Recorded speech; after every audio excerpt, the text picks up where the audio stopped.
are back for 13 cards subject to change on this Super Bowl Sunday. Screw it, I'll say it, the trademark or not. Because you know what? I'm going to have to trim that out. I'm going to have to edit that out. I'm not wasting my time. If the NFL wants to come after us, they can come after us. I do the editing. Yeah. So fuck that. Yeah, I just said that too. Sorry, anyway, YouTube. We are back. I apologize, we are YouTube. back. We are early. Jesse is working on a special NFL surprise for the show. We will get back to that when we get a chance for it. Leroy and I are running on maybe 3 hours of sleep. I got a little bit more than that. Well, here's the deal. We got home last night. I got home at 2 because I had to drive from Superior to Duluth. Right. Allison was in bed. I got home at 2. She had to be up at 5 for work, so I was up at 5. Ooh. So, yeah. We're on about no sleep. It's great. The reason why was MAW Heart of a Warrior 2. It's a very special show for all of us here at 13 Cards because that is where it all started. One of them, yes. Yes. I officially get to add 2 new things to my wrestling resume. I was the bell guy next to the timekeeper, which I didn't know until about 30 seconds before the opening bell. That was nice. I also was in a spot in the main event. Y'all can go see that on Fight TV. For $20. Yep. And also, I got to spend all day next to Bushwhacker Luke, which may have been one of the highlights. That's just a highlight right Oh, there. my God. It was so good. Yeah, I know. I was doing other stuff, helping ring crew there. My son was there. And I want a big shout-out to Dave and everybody, MAW and all the guys there. He had so much damn fun. You got to see your son do the Bushwhacker walk around the ring. He did the Bushwhacker around the ring. Which is amazing. Almost one of the young ladies almost fell in his lap. If that happened, that's my boy. There you go. And then I also was asked, say, hey, would you mind bringing Greg the Hammer Valentine and escort him to the restaurant that was in the casino? No problem. Right. No problem. So I get to hang out with... I also picked up a signed copy of a book I don't think you'll find in stores. It is of Gary Michael Right. Paquetta, Yes. Right. the world's most dangerous announcer. I'm about to say, unless you go to a site, that you're not going to find that book. Oh, no. First of all, we had legends. The Mountie was in the building. Jimmy Hart was in the building. Charlie Norris was also there, as per usual. The Hater. From WCW. Yes. He was also the Punisher at one point. Yeah. Also another person you may have heard of did the Punisher gimmick. Mark Calloway. Yes, He did that for a little Mark bit. Calloway. We don't know. He had a very long career somewhere. Yeah. Anyway, but no. What a night! What an amazing thing. Obviously, Greg the Hammer Valentine was there as well. Bushwhacker Luke was an absolute joy. For those of you who are of wrestling lore, he did confirm that when he and his cousin were, the Sheepherders against the Fantastics, or maybe I think something like that. I think the name was the Fantastics. No. Fantastics, I know, but I believe they were still the Sheepherders when they were in that feud. Yeah, they were. They weren't quite 37 barbed wire matches in 45 days. 100% confirmed that. Insanity. He could not have been more of a gentleman. Oh yes. Defeated Coda Jacobs. With using the referee as the rub the head, throw him into the Coda spot. That was good. We know the ref. He's a good guy. Luke said afterwards, that was his first match in 4 months. He said, I was literally sucking on air. Because, one, I'm old, and 2, you got to do matches to get ring cardio. Right. You just do. Right. It's, that's the only way, as wrestlers have said, that's really the only way to get back into it is just to go do it again. Yeah. And you have to do it in front of a crowd. Right. And by the way, that Turtle Lake, it's not a big casino. No. But let me tell you something. That little event space that we do it in, there's something about all the black squares that are like sound buffers and everything. Yeah. It makes it feel like a bigger show. It's very blacked out. It's a tall room, but you don't see it because it's all blacked out. Right. And shout out to the St. Croix staff. They were fantastic. They were to us. wonderful. Yes. So helpful. I think that one of the highlights besides Greg walking Greg to the restaurant is before the show we're putting on the ring posts, the pads for the posts there, and my son gets up there and the wrestler X, he's in there and he's doing stuff, and I go, and he's motioning to him, and I'm like, go. So he starts grappling with my son. You can see it on our in the ring. I put some pictures up on our page and everything, and I was the ref. And the ref, and he, I'm a clean ref, but when you guys are involved, that's a whole. I nother know he cut it right down the line. Yeah. I thanked him. I don't know how many times because Eben, he was having a blast. Right. And they were calling the match a little bit. Eben, I'm proud to say his first match he got a 1, 2, 3. He did. Hey. I'm very happy. He did. Zach counted it real good. The other thing that people don't realize, the things that we've been able to cross off on our wrestling wish list, and it's Yeah. all from we saw Dave, the owner, in the parking lot, and we're like, "Do you need any help with anything?" And he was like, "Yeah, go set up the ring." We're like, Okay. "All right." And Hey, can you help with the autograph Ring- signing and get the okay? ring crew, legends, liaisons, Right. bell keeper, timekeeper. We've done so much at this point, and folks. Making yourself helpful allows you to kind of do a lot of things. Yeah, and the other thing about it is that it's really unique because we are allowed certain privileges as these people.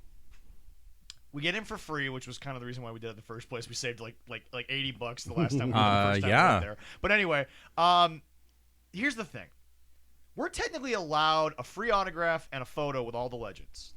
That's part of our deal. Right. We never want them. Right. No. That's the part people don't get. We could take such advantage of it. Right. I've only gotten one, You have. and that was with Hacksaw, and then I got an autograph for Eben. Yes, but And that's it. folks. And the only thing I actually did go do was I had to go get my photo with Nick Aldis because Oh, yeah. I love that. And Oh, and yeah. of course my crush Kelly Kelly. But yeah. that Oh, yeah. had to happen. Yeah. But it's just here's the thing. When it sounds storybook movie, but when you actually sit down and listen to people who've been wrestling for 40 years, Right. good God, they've got stories and you love them. Well, and like I've said, when I've done shows, Gary either- Paquetta was also the special ring Awesome. announcer for the main event. Awesome. Yeah, when I've done shows, helping down in Texas or out there in California, Yeah. and just picking the brain of a legend who might be at a show, I'm like the fact that I only paid half to get in, helped out a little bit, Yeah. and I got to pick the brain of a legend. Yeah. I'm like, there's no There more was a thank you I could moment. give. There was a moment really before we started the matches that I think needs to be acknowledged. Jimmy Hart was in the ring, and he's the first of all mouth of the South. Legend. They called him the greatest manager of all time.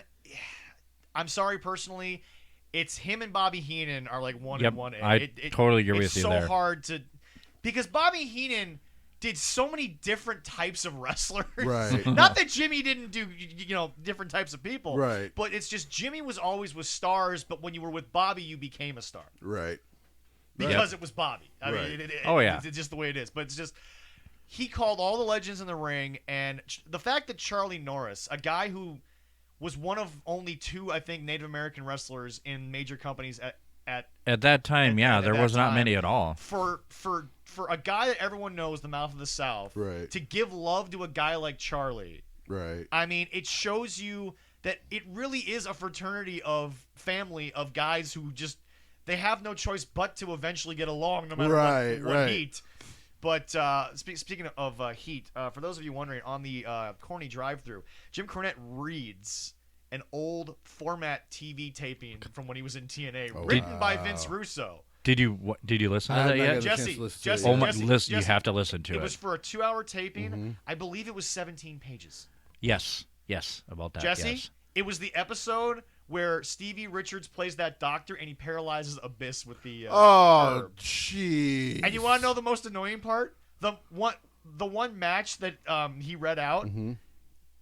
It was first of all, it was not only written word for word of what was going to happen. It was also bullet pointed. There was one bullet point that just had one word: heat.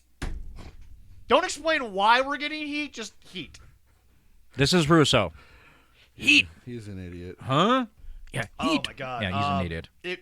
It was both painful to listen to and one of the greatest next chapters in Shitstain versus Jim Cornette. I really believe he really only gets listeners because I think people are just entertained by his idiocy. well, Maybe, I think so. Well, and see, it's interesting. Obviously, guys at the show would know Jim. Right. They would have right, crossed paths. Right.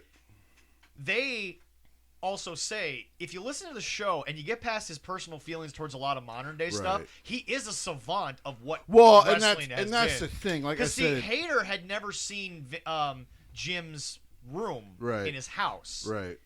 And I showed him partial clips of the YouTube video. Right. He's like, I gotta go check this out. Right, because right, There's some right. good stuff in there. Right. But Leroy, Funny Bone is over.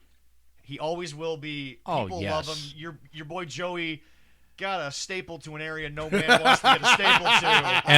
And I'm proud. I looked over because I was checking on my son all night, and he's sitting there all of a sudden.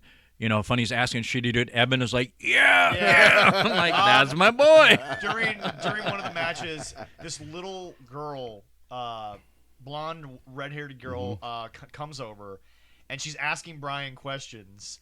And as soon as she walks away from the questions, Brian just gives me the got him hooked look. And it's just like, Brian also confirmed something, and we're gonna get into him later. Jesse, there's one thing that Spot Monkey can never deny.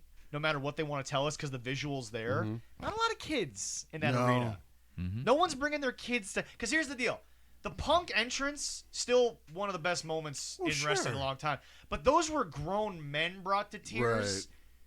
Bro, you can hate WWE all you want. They've got kids who are going to be fans of that product for the rest of their lives. Absolutely. Oh yeah. And it's like Vince may eventually piss him off, but he'll get 30 years out of him before he pisses him off. At least 18 before they go, I'll watch something else. And I was standing next to some of the older adults that were in there, and one of the ladies that was there, and she's probably close to my age, I think. Yeah. She goes, "Is that really the Bushwhacker?" Yeah, it is really him. And despite what some people thought at the show, his cousin has not passed. His cousin is just stuck in New Zealand due to COVID. Yes. So by the end of this year, they are hoping to both be in the States for some shows. Right. But folks, let me tell you something. There were little kids getting pictures with the Bushwhacker. They love the old tapes. You can't tell me that this man wasn't once over more than God. But because she asked me that, and then also then she comes back, and then he's in there, and she's like, "Oh my God, it really is him." I said, "Yeah, I told you it was him." She was like, "That's great." Signed every autograph, took every photo. Oh, He would tell me to take more photos. Wow. He was so generous. He was so kind. And he's still a Bushwhacker, so oh God, I mean, people gotta understand something. When you really get to listen to guys like that, a photo and an autograph will never mean as much as the stories that they have. I was about to tell. say, just a conversation means it's huge. It's incredible. You and I have a brag because I was talking to Drew, the system. He didn't realize after Grand Slam that we drove Jerry home. Yeah. He was a little he's angry. Like, no. I'm like, yes, I did. I had a Hall of Famer in my front seat. Yeah. He's like, damn. Yeah. I'm like, sorry. Yeah. Sorry about Memphis that they're not relevant anywhere in D1. There, Derek Rose kind of messed that up. Anyway, but no, folks, once again, go. If there's a wrestling promotion near you, you start out as a fan. Right. If you show up enough, you'll get to know some of these guys. Right. You can ask them, hey, do you need anything? Right. And, the only truth that I can give to anybody, do whatever you're asked to do. Right. Just, you'll get more opportunities to do things. Right. But if you just have to, because remember, at Nerd Now Con, Leroy, I sat by a door. So, yeah, and I waited outside waiting to open it to the side door for, Legends to come in. And I was standing outside waiting for other people to show up. And it was a little chilly out that day. I know. I stood in the sun in my black shirt, and that helped.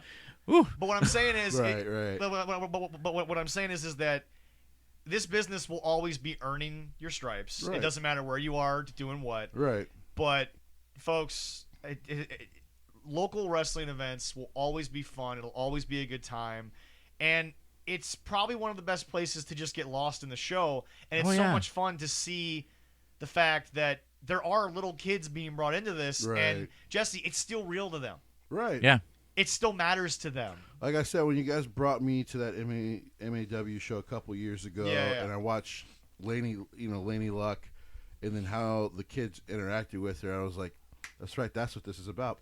It is just seeing And by the way, she's a larger scale wrestler nowadays. Yes, yeah. But it's one of those things where it's just like, that's right, that's what this is about. And sometimes as an adult, you do lose that. Damn near the entire roster that night could be signed to a major company right now. Oh God, yes. And by the way, Leroy. Yes. I haven't told you this yet. I was sitting there with Brian. Yeah. And Brian and I witnessed something that he has never seen in wrestling. Remember, Brian was trained as a wrestler. Yeah. Oh yeah. He said he's never seen it in all the years that he was a part of it or all the years of tapes. Jesse, there's a simple wrestling thing that they teach you in wrestling school. Lock up, whip against the rope, Right. drop down, jump Right. over. Jesse, your boy's the system. He did what that spot was originally designed to do. He tripped over GPA. Twice. Oh, that's amazing. What the spot is supposed to be. Right. He did it. I don't think there's footage of that in any company anywhere. That's great. And Drew's the world champion. Right. And he's like, I don't have a problem looking like, well, first of all, as I told Brian, with System's new look, if Disney Plus ever needs a young Scott Calvin for a Santa Claus remake, there you go. he could easily play Scott Calvin. Yes, that was, and I said, if you can't help like we do, support them by buying autographs and their merchandise, Right. stuff like that. Right. I thought that was really interesting in the system. He asked about it, what he thought. He came out and was playing the violin. He was actually playing the violin. He was actually the playing, violin. and he goes, Great. should I do it again? And we told him, yeah. Also, It was great. Also, it was great. Also, our boy Rampage Santana yes. did end up losing, but he was asking on his Facebook who you all got, and he was ripping on some people for picking the other guy. But I'm like, we picked Rampage. Here's the deal: I picked you, but as soon as I saw you walk over to the timekeeper's table and hug your family, I'm like, oh, you're losing. Sorry, Vince is not the only one. This is the wrestling business. Right. As soon as I found out your family was there, you losing, bro. Right. Yeah, That's- unfortunately. That's my boy. I love Rampage. I but love like, Rampage, but too. let me tell you something. And what I thought was funny, after Brian got out of the ring, he sat down, looked at me, and goes, "He's got so many nicknames." As Jesse well knows. Oh, he's got many of them. It's so yeah. good. And I But, said, we'll be able to see him here next month up here in Duluth. EPW 2 is coming up. Once again, we thought we were going to have Eric. Folks, life happens. Right. We're not a show that's going to hold you to anything because we're really not paying you to be here. You're not paying us to be here. Right. Yeah, he had some family stuff he forgot about, which is happens. fine. It is what it is. It's not like we don't live in the same general area as the boy. We'll make it work at some point. Cal's going to get us Elimination Chamber on the big screen. Ooh. Yeah. So Be on the lookout for any announcements about that because Cal also brought up streaming that. he did. Yep. So Yep. we'll see. I am off that day, Jesse. I believe. Are you working? I Saturday? have the practice, but I'm hoping to be done by 6:30 so I can. I know. He's the bastard still on vacation. I was paid to be there Punk. last night and not by the company. But folks, I kind of was too, because I can put in a vacation day right, too. right, so right, But yeah. here's the deal: we have a lot to get to. Folks, NXT put on a hell of a show. Oh God, this week, yes, Vengeance they did. Day.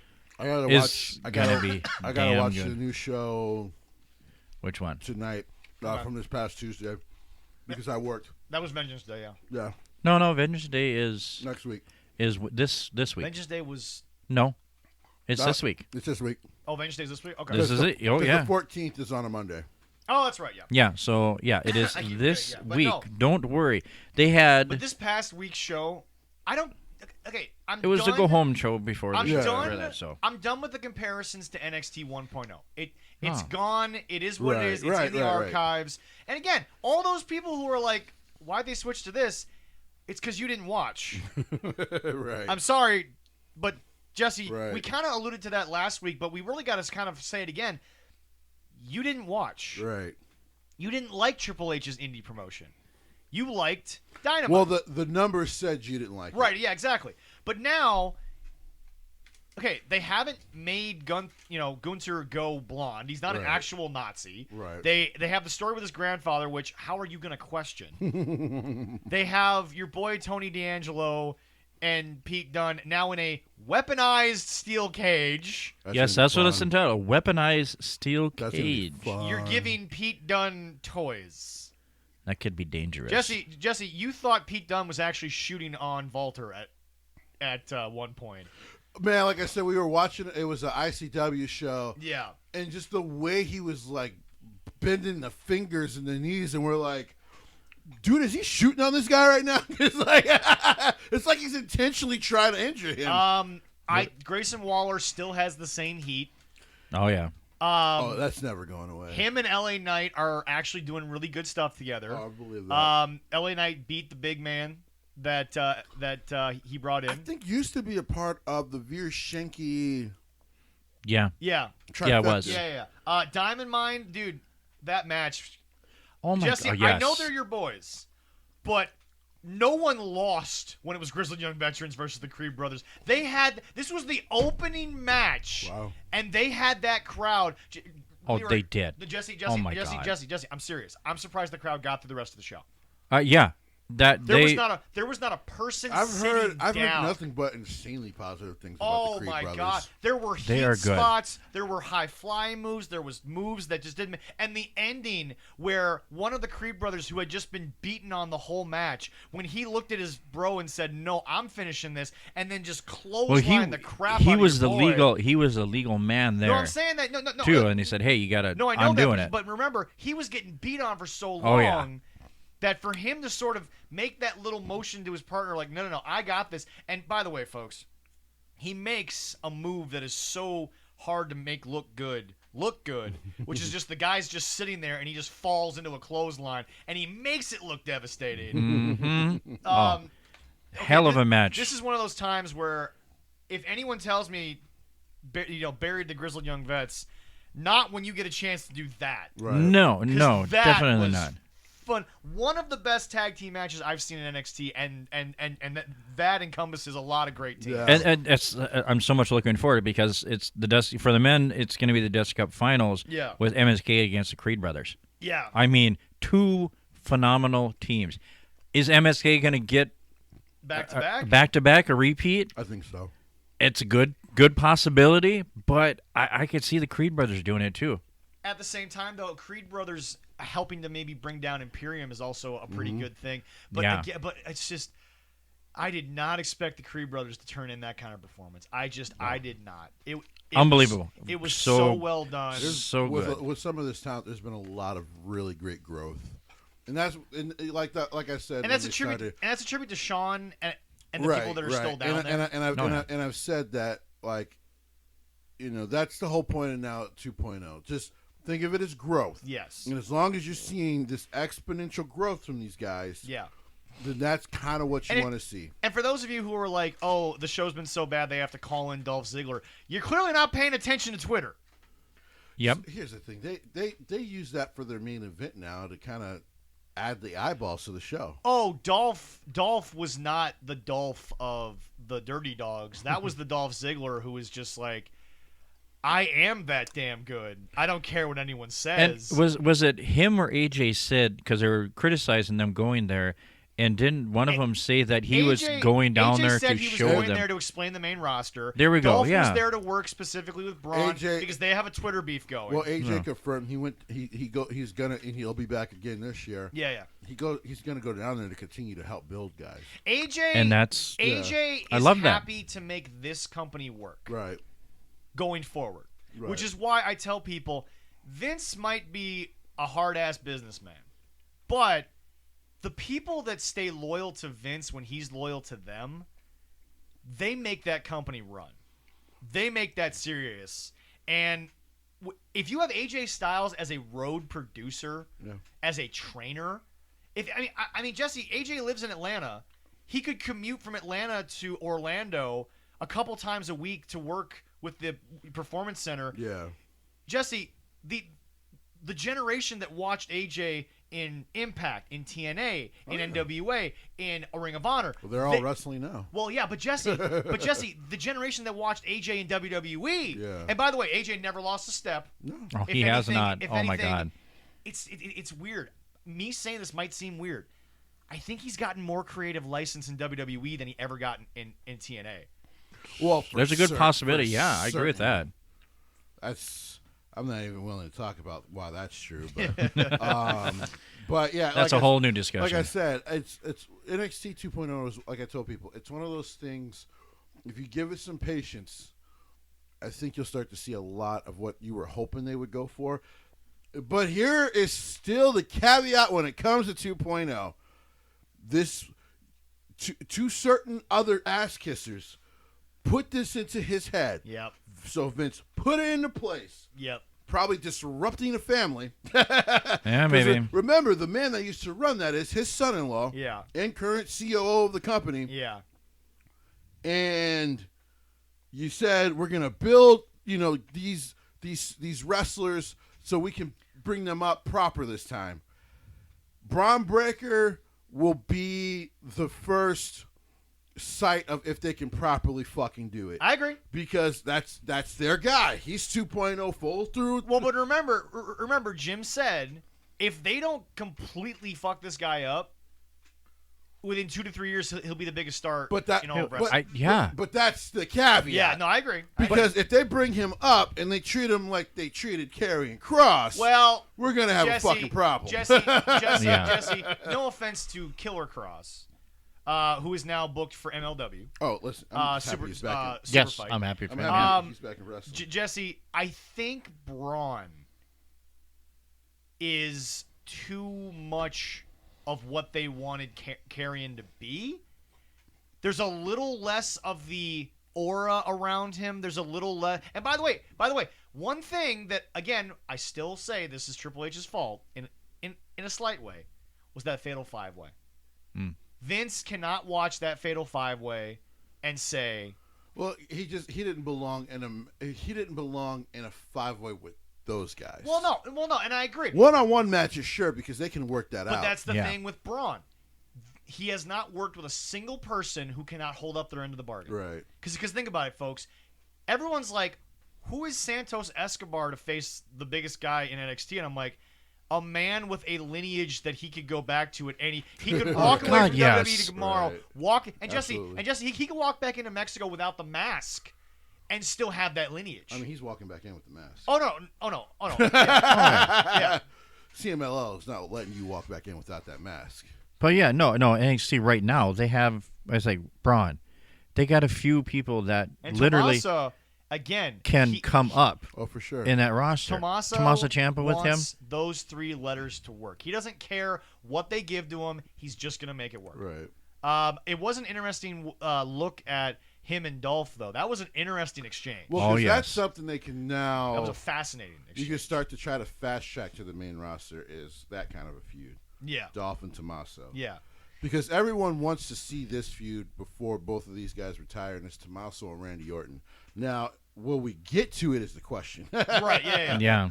Because Randy is already, and by the way, he's clearly working a part-time contract nowadays, but Randy has clearly said, he's like, if I'm...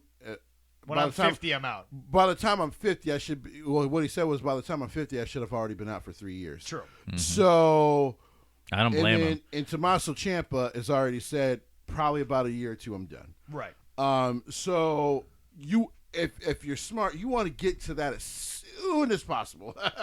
Now, the interesting thing about AJ, we'll get to that later. But I've loved what I've seen. Like I said, I got to catch this week's show tonight on Peacock because I've been working, so I haven't gotten the chance to watch it live. But as Jim would say, you got to put on the cock and watch the show. That wasn't Jim. That was Matt.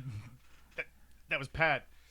Got to put it on the cack. But Jim says that a lot too. That's because Pat said it. Thank you, Pat. Thank you, Jim. All right. Because we got to put on the cock and watch the show. I'm guessing he wasn't there because he's at the Super Bowl. Probably. Yes, on this last Friday he was. Yeah. They said that Corey was in there, and but he was at the Super Bowl. They double taped 2 shows. Yes, they did. Yeah. So there is. Of course, I think they're going to Saudi Arabia next week. So. Right. Yeah, they are. So they did tape so that it's easier travel. Right. And they did, because of that, they did add another match.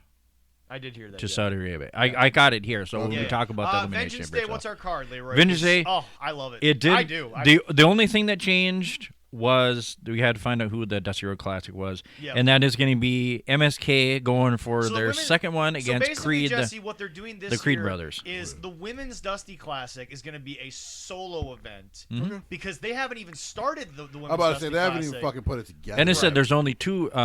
There's only 2 people that were kind of set out that they were going to be compete, but they have not said really anybody else yet. Right, and then of course, if Io's going to do it, she kind of has to find a partner because Zoe's technically out for another couple months. Right. Yeah. Yeah. Does that thing go? But by the way, I'm taking losing this home. circulation on there? A little bit. but by the way, fat boy. before we get into this card, Jesse, your girl Karen, Wendy Chu.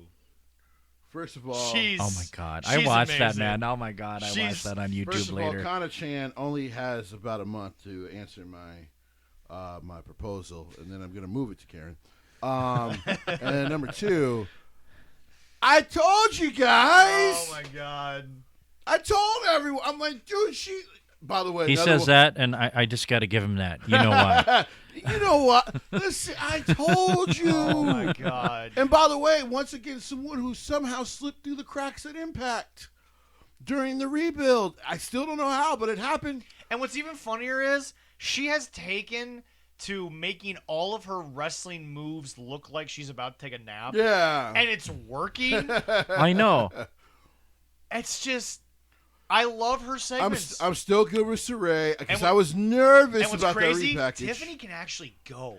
Yeah, I was She's watching not a that. daddy's girl gimmick with like a sort of she needs help. She can go. Well, not in the ring. That's not a part of the game. But I will say this: it's weird to give her that gimmick. Not because I think it's a wrong gimmick for her to use or anything like that, but this is an Olympian. So she's insanely capable in a ring. Oh, yes. So I'm like, No. why give her the rich daddy's girl thing? We already have Charlotte. Well, Lacey Evans will be back.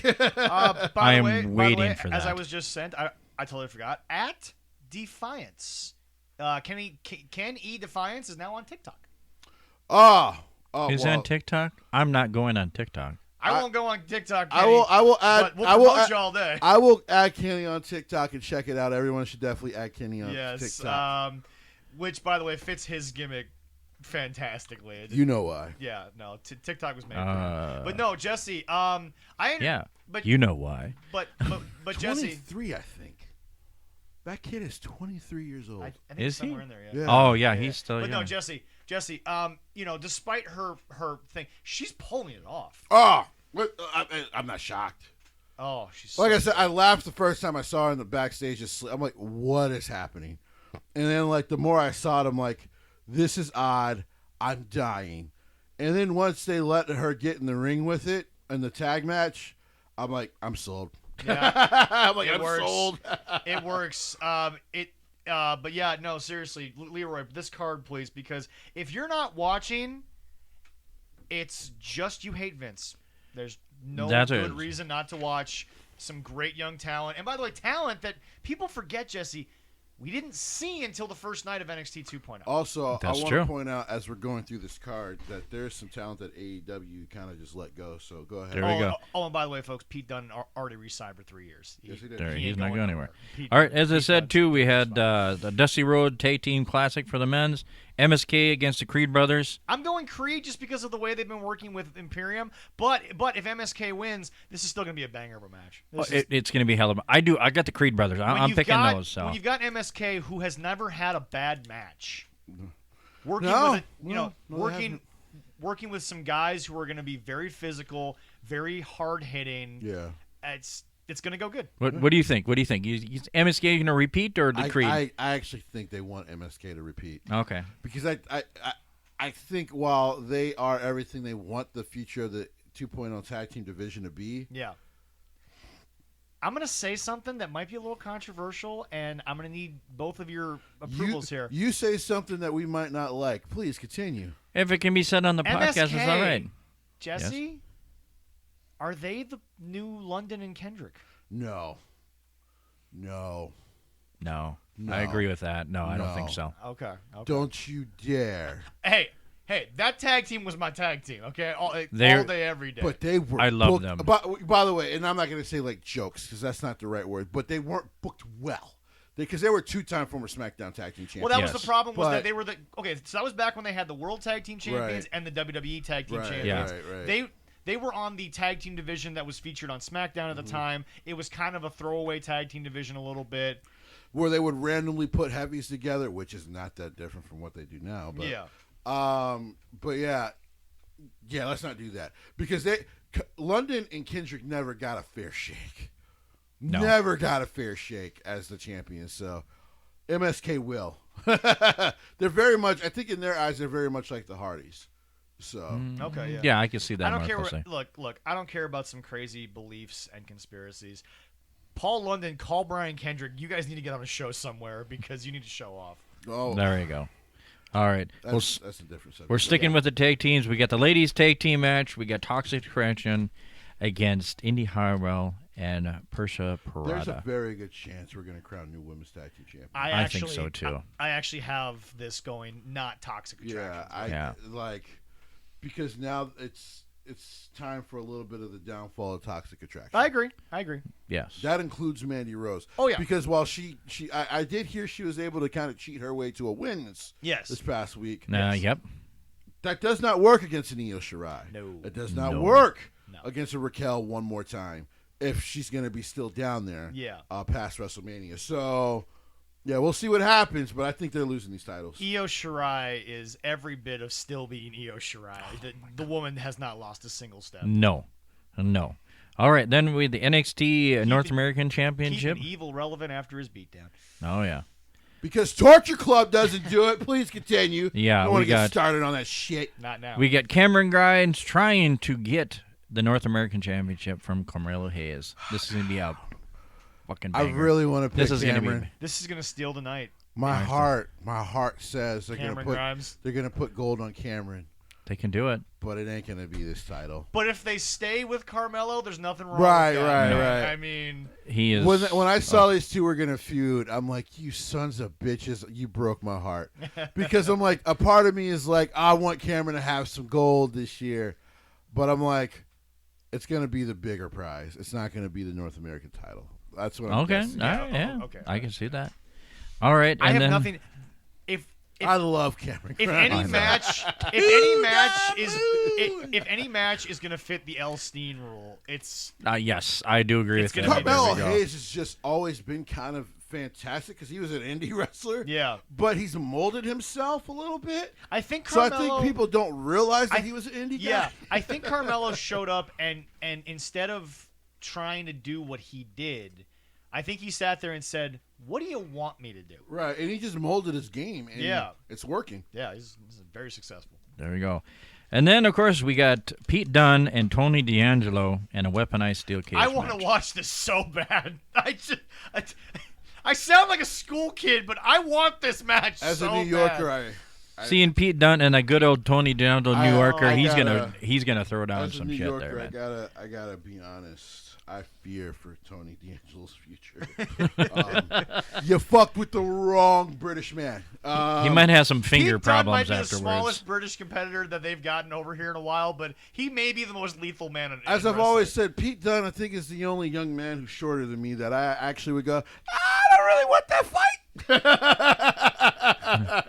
Yeah, you'd You hurt like your me. digits where they are, Jesse. Like, my fingers work very well. Afterwards, they would not. My toes are very nice. Yes. Yes. Your knees kind of work. My knees mostly still work. Yeah. I would like it to keep it that way. Yeah. I totally agree You with don't want there. any premature arthritis. Or broken necks. Just nothing. I'm good. I'm good. Trust me, arthritis sucks. So, You know what's funny though? I Is know that Tony's only like 25, but it's Yeah. going to hurt next week. Oh, God, yes. And what's still so funny is Pete's also one of the safest workers. I He think really you can is. say. It's so funny. It just looks horrible. It just looks so painful. All right. It just looks so painful. Then the final, and this might be the final or the steel cage. I don't know. We'll see. It should be, but the NXT Championship with Santos Escobar trying to get the belt from It's Braun going to be a Breaker. great match. Yeah. This will be the next stepping stone of, okay, how is he progressing now Yeah.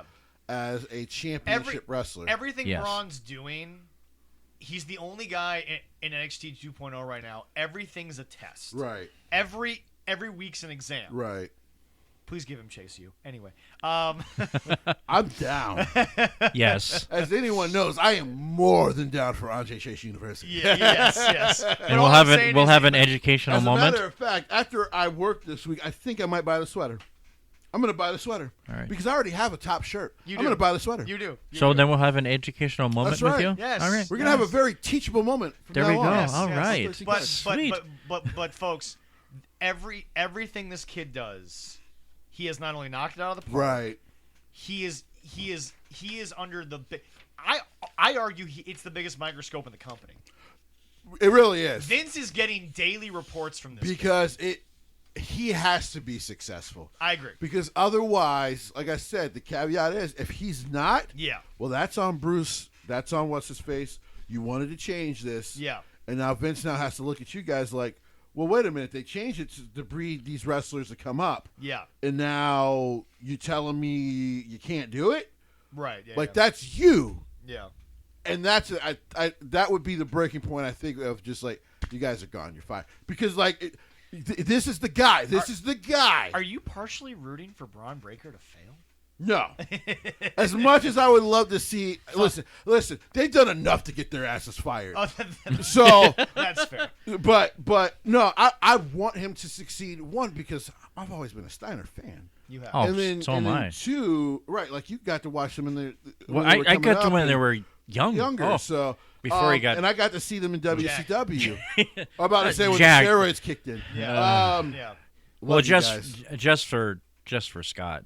I'm about to say Rick has been more natural, but Scott, but yeah. So I want Braun to succeed. Yes. Because he also left behind football, which it was a lot safer and could have made you more money because he was a fullback. I will say this though: if he becomes The Rock, He'll make some money in this business. Oh, yes, he will. Well, he doesn't even need to do that. He just needs to be the best version of the early Roman Reigns that they never could do with Roman Reigns. I agree. That's all they need from him. Yeah, no, I agree. No, I can't wait to watch Vengeance Day. If you're not hyped for this, you have issues that you just don't want to deal with when it comes to you see Vince's name on the marquee, and that's all you're mad at. That's all it is. Well, I mean, people have already made that pretty clear when it comes to like Raw and SmackDown. Which, by the way, Raw 1.3 on Sci-Fi. Their highest rated show in fucking like a year and a half. Well, no, actually, I mean on Sci-Fi. Yeah. On Sci-Fi, Sci-Fi's highest rated show in like a year and a half. That's not Sharknado. Yeah, right. Which number? One. Oh, one? That was the only good one. Oh. The rest of them were like... Whoa. There are no good Sharknado movies. They're just entertaining. That's fair. How many is there now? So 7 of them? People, we still watch 4. that. There's 4? There's only 4? I thought there was more Sharknadoes than 4. Oh, my God. There's only 4. 5 is coming. Yeah. Oh, really? They got Tara Reid back. Yeah. She's not doing anything. No. Jesse, we have a new Ring of Honor Hall of Famer. Yes. I told you guys. Damn. Should he have been number 1? Damn, I got to stop being right. So what I've learned this week in pro wrestling we have that bad habit of being right sometimes. Yeah, no one's listening to us, but we seem to be the ones who have the cutting edge right now. I keep telling people, like, I don't try to be braggadocious, but when I post search myself on the internet and show it to people, I'm like, damn it, I hate calling it right. But I told you. Will Jay Lethal make the inaugural class? Yes. Okay. Yes. So, like I said, the Briscoes, no problem, but that means Brian better damn sure go in. Yeah. And that means Jay Lethal better damn sure go in. Right. Yeah. And it looks like that's going to happen. Yeah. Now the question is, how many are they going to do? It sounds like they're going to try to do 6, which means I would think we'll also see Samoa Joe in this class.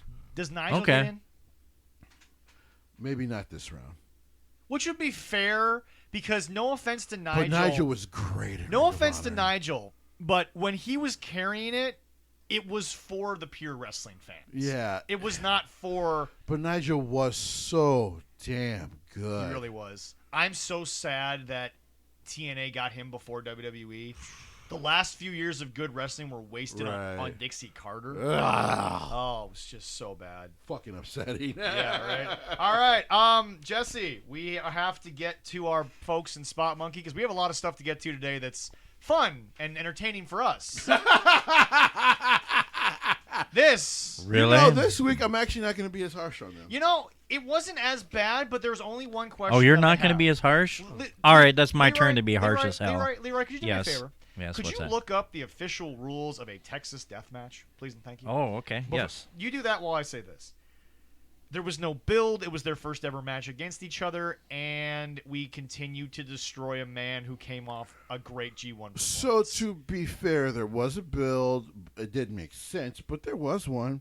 And the build is that Lance Archer just kept whooping his ass. But somehow, some way, in the end, Adam Page persevered. By the way, AEW, you have now found your formula.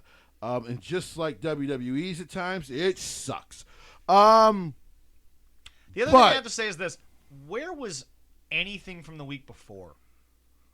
As far as like the build for this match? No, just the show in general. We had that terrible show last week, and they almost, rightfully so, threw it all out the window. You know what? And just decided to go with a show that played off nothing from the week before. You know what though? I wish more pro wrestling would do that. Either if you don't think you can fix it, just get rid of it. I mean, Jesse, I'm down for it, but then the question becomes, when is the next Brandy Rhodes segment coming? Well, probably next week. That's fair. Here's the thing. No stuff from last week. Good. There was still a little bit of some of the backstage stuff. This show is just frantic, by the way. Like, when they get away from the wrestling, the rest of, the stories and all that, they're so frantic. So backstage, they were talking to, I believe, because this was one of the big moments, they were talking to Roppongi Vice. Yes. And, the Young Bucks come up, do their heel stuff, whatever, who cares. But then royalty, absolute royalty, decided to bless AEW and said, "You're shit, but maybe I can shine this turd." And he came with the jacket and he beat up Roppongi Vice. Because for those who don't know, Jay White used to be in Chaos. Yes. Roppongi Vice is a part of Chaos. I will give Tony credit. You got the king. But Jesse, I'm sorry. The Bucks are the old version of Bullet Club. So here's what I liked about this segment. But the Bucks were a part of, the Bucks are friends with Kenny. So, to give the Bucks credit, they actually did. By the way, they need to mic themselves. The way they do backstage segments, like I said, is frantic. Oh, it's awful. But because you can so barely awful. fucking hear them at times. Right. I literally had to go back and rewatch it. So, because I'm like, I think they were just talking about that. So after Jay White kind of throws Trent Beretta into the truck, Jay White looks at them and goes, "Hey, boys." Yeah. Does it too sweet to himself and then leaves, right? Gets a huge pop because he's the fucking king. He's the man. He's the man. He's the absolute man. The only man I could actually see beating Roman Reigns this year. And so here's the thing. So he takes off, but after he takes off, the Bucks actually look at Adam and they go, That was your phone call? And then Adam goes, "Listen, I know you guys have had your issues. I know Kenny has had his issues with him, but when we signed up for Bullet Club, we said it was Bullet Club for life." Now, I think that's an interesting thing to do because remember, it was the Bucks and Kenny who kicked Adam Cole out. Yes. So that's interesting. Yes. I will give them that. They did play on the history. Because then Adam But it's Cole, once again Gato giving the blessing to do it. Right. That's saving Tony's ass. Adam Cole then told him, so this will go to Rampage. He was like, "Well, listen, I got my match on Rampage. So I asked Jay to go out there with you guys." Jay did not show up for the match. No. He showed up after the match. Yes. Because he's got unfinished business with Trent Beretta. And they're going to have that match next week. So, I can't believe I'm giving the Elite credit. Don't make me puke in my mouth. Here, use the cup. It's not bad. Yeah. With them, this is when they do good stuff. I gotta give them credit. But Jesse, once again, it's a bigger star saving them from themselves. In a sense. You got my Texas Deathmatch rules? I do have the Go rules. for it, Leroy. And it has changed over the years, and it does stipulation. It originated. It was in NWA Southwest Wrestling Promotion. That's where it was. Yeah. Rules of the Texas Deathmatch state that a wrestler must pin or submit their opponent.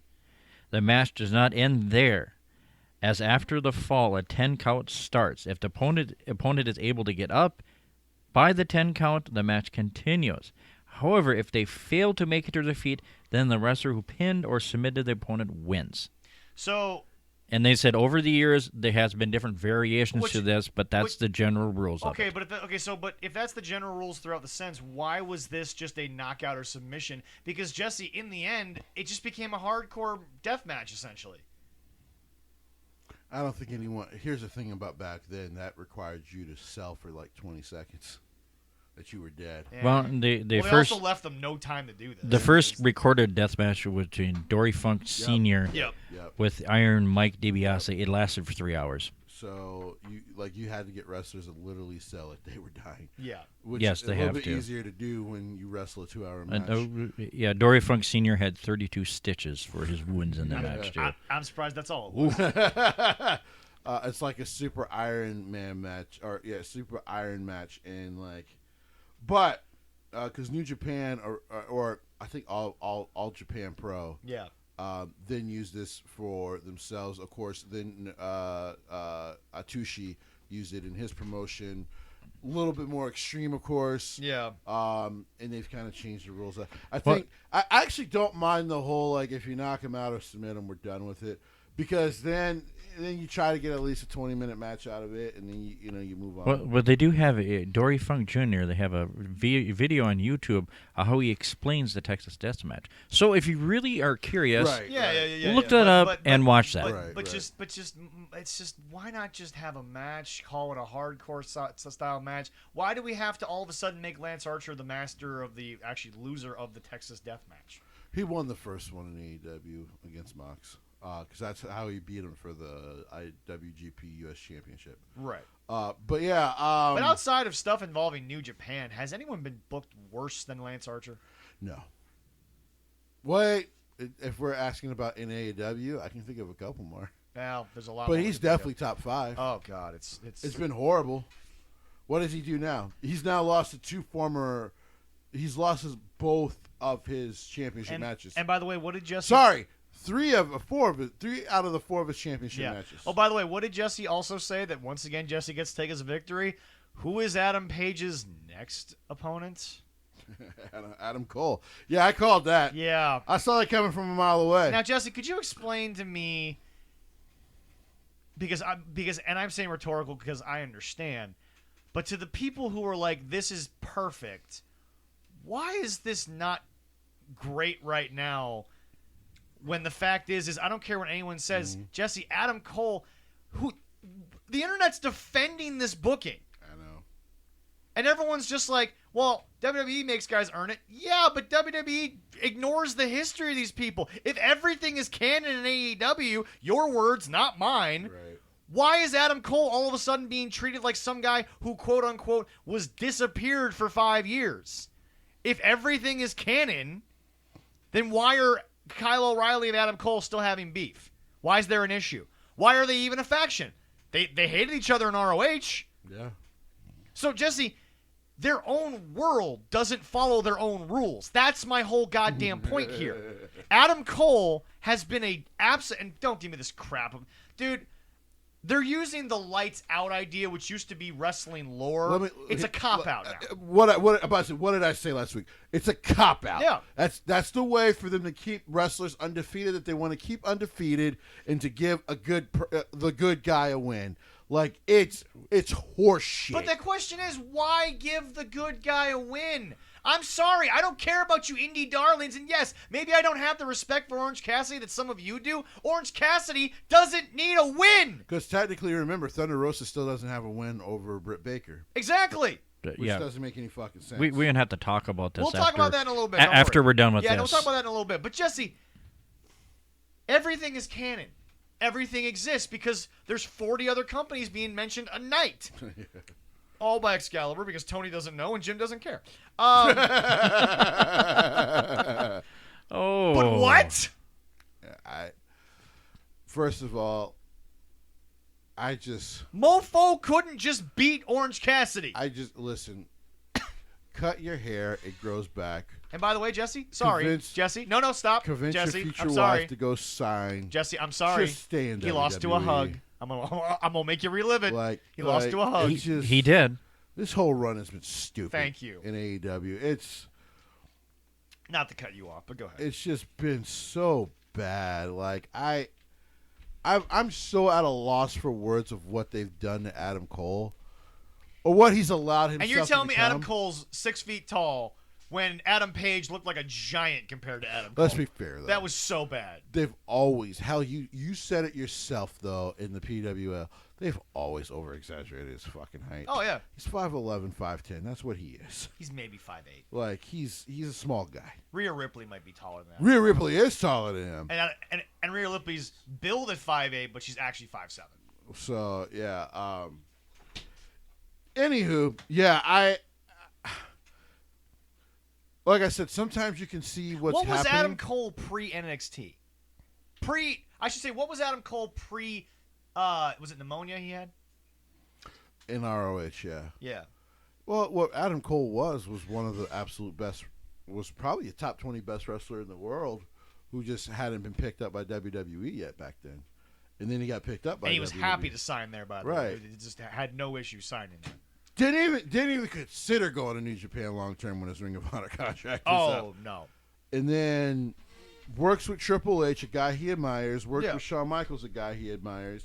He is Shawn Michaels I know. 20, 30 years ago, minus the drug issues. They start to kind of get his body back in shape because the ammonia kind of hurt. Yeah. And because of maybe a pitch of him maybe cutting his hair and them being a little too late to the party, which, to be fair to them, I would have been like, listen, if you want to go back and then go and lose that fucking women's championship, that terrible knockoff of the NWA Women's Championship in AEW later on, that's fine. Yeah. We'll talk to Tony. We'll work that out. But Britt, we're gonna pay you $2 million to come here and wrestle Charlotte, wrestle Sasha Banks. I would Bayley, drop 3 on Ronda. Britt. Right. And here's why.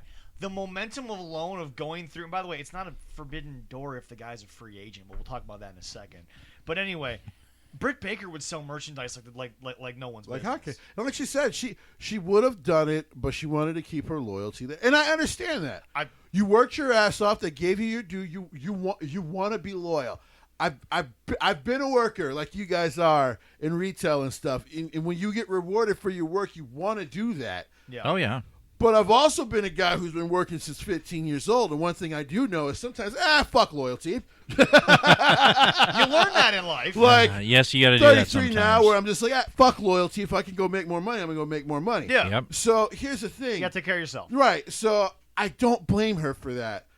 But Adam, you should have just waited that shit out till her new 2-year contract was up, or 3-year extension, whatever it is. Or maybe seeing if WWE went to go buy it out, because I said it. I'm like, he's gonna go, but the problem is he's gonna reunite with his greedy fucking friends. Yeah. And those greedy friends, they don't help you. And what's weird is that Jim even said that the people in NXT were stopping Adam from his worst instincts. No, I think they just got him away from his buddies. That was literally it. Because Adam Cole's smart. He knows what's right in wrestling.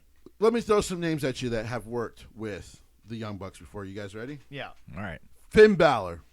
He ain't leaving. No. Kevin Owens. I'm just saying, what are your opinions of these guys? Stars.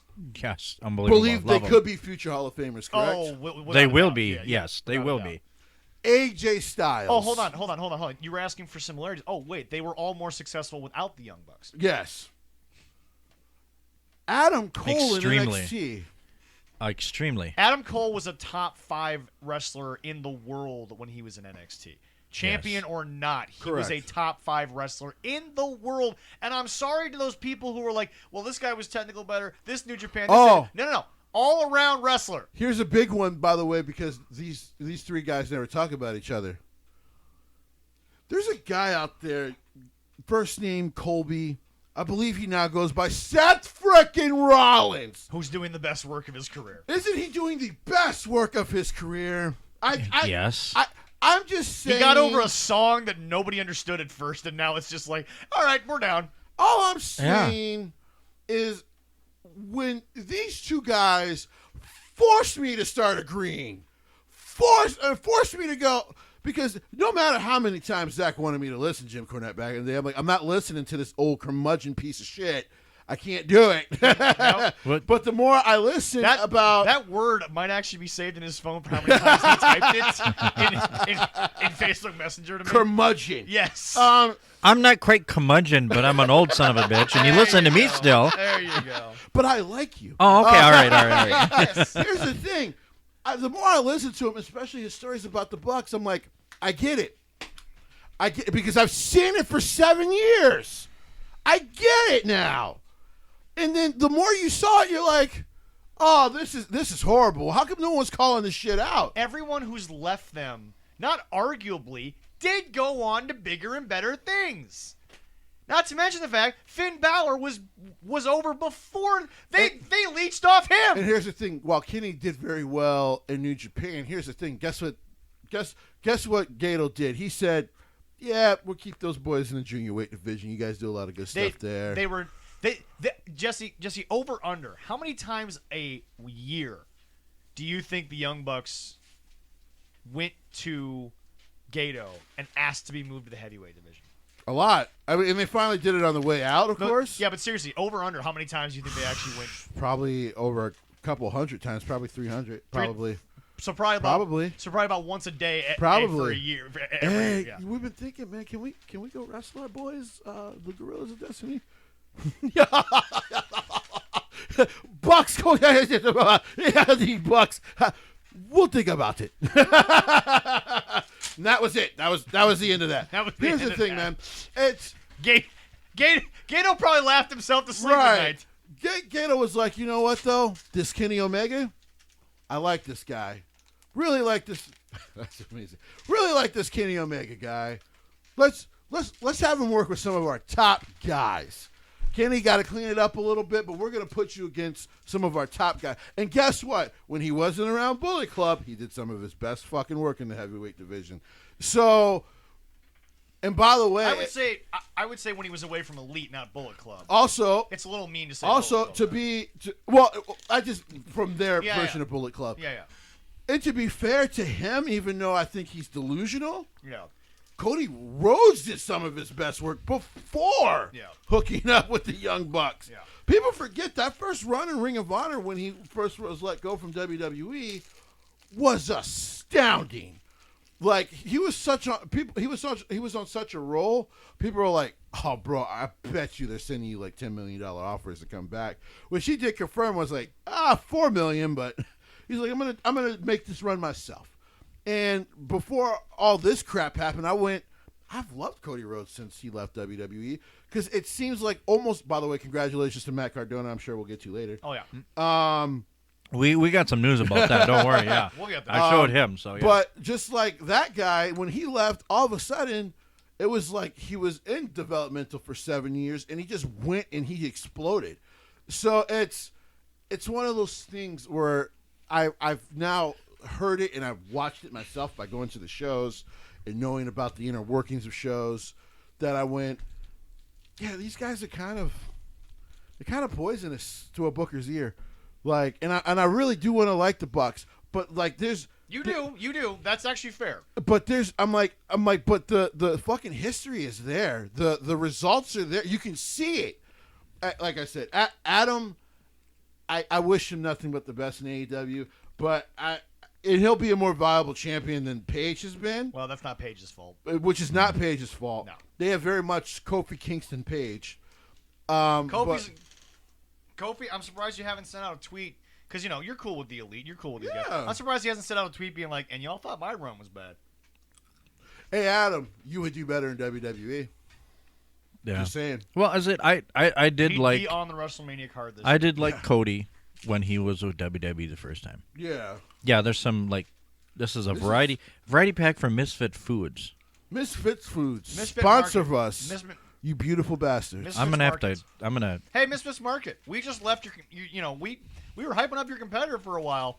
We'll hype you up. No issues. I'm gonna send him an email. Yeah, this is like little organic gummy candy. I have suckers in there, but suckers would not really. Suckers would not really work with the show. But Jesse, now we get to the big news of Spot Monkey. It was not the biggest debut on this show. but it was the biggest debut to the overall audience. Which was Keith Lee. Yeah. Keith Lee is going to go into another joke match that Scorpio Sky won. The Face of the Revolution match. And I'm like, really? We're just going to start him off like this again? Really? Yep. What was that? Really? If he is not champion, Is he going to win? Is he going to win the Face of the Revolution match? Probably. So, okay, now we're going to bury the other talent that have already been there, because there's going to be at least 3 guys in that match who are probably been there since day one. Right. Darby Allin probably will be one of them. So let me get this straight. Vince gets crap for cutting a bunch of people in a pandemic when that's what every business in America fucking did, pretty much, because they didn't know what was going to happen. Right. But this SOB... By the way, still paid him for 4 months. Yep. People don't like to talk about that. No one wants... Oh, by the way, Jesse, no one likes to acknowledge the fact that these wrestlers accept the 90 days. Right. They could go get an indie booking the very next day after they're cut if they just don't And sign by the way, form. the employees were while they were fired, they were paid for 5 months. So, Jeez, it's a little teaser of how my soapbox is going to be a little bit. A little bit. But anyway, Jesse, so let me get this straight. Keith Lee comes back. I don't want to talk about him being overweight. He was off for a while. He just had his wedding. Let the man be happy for a bit.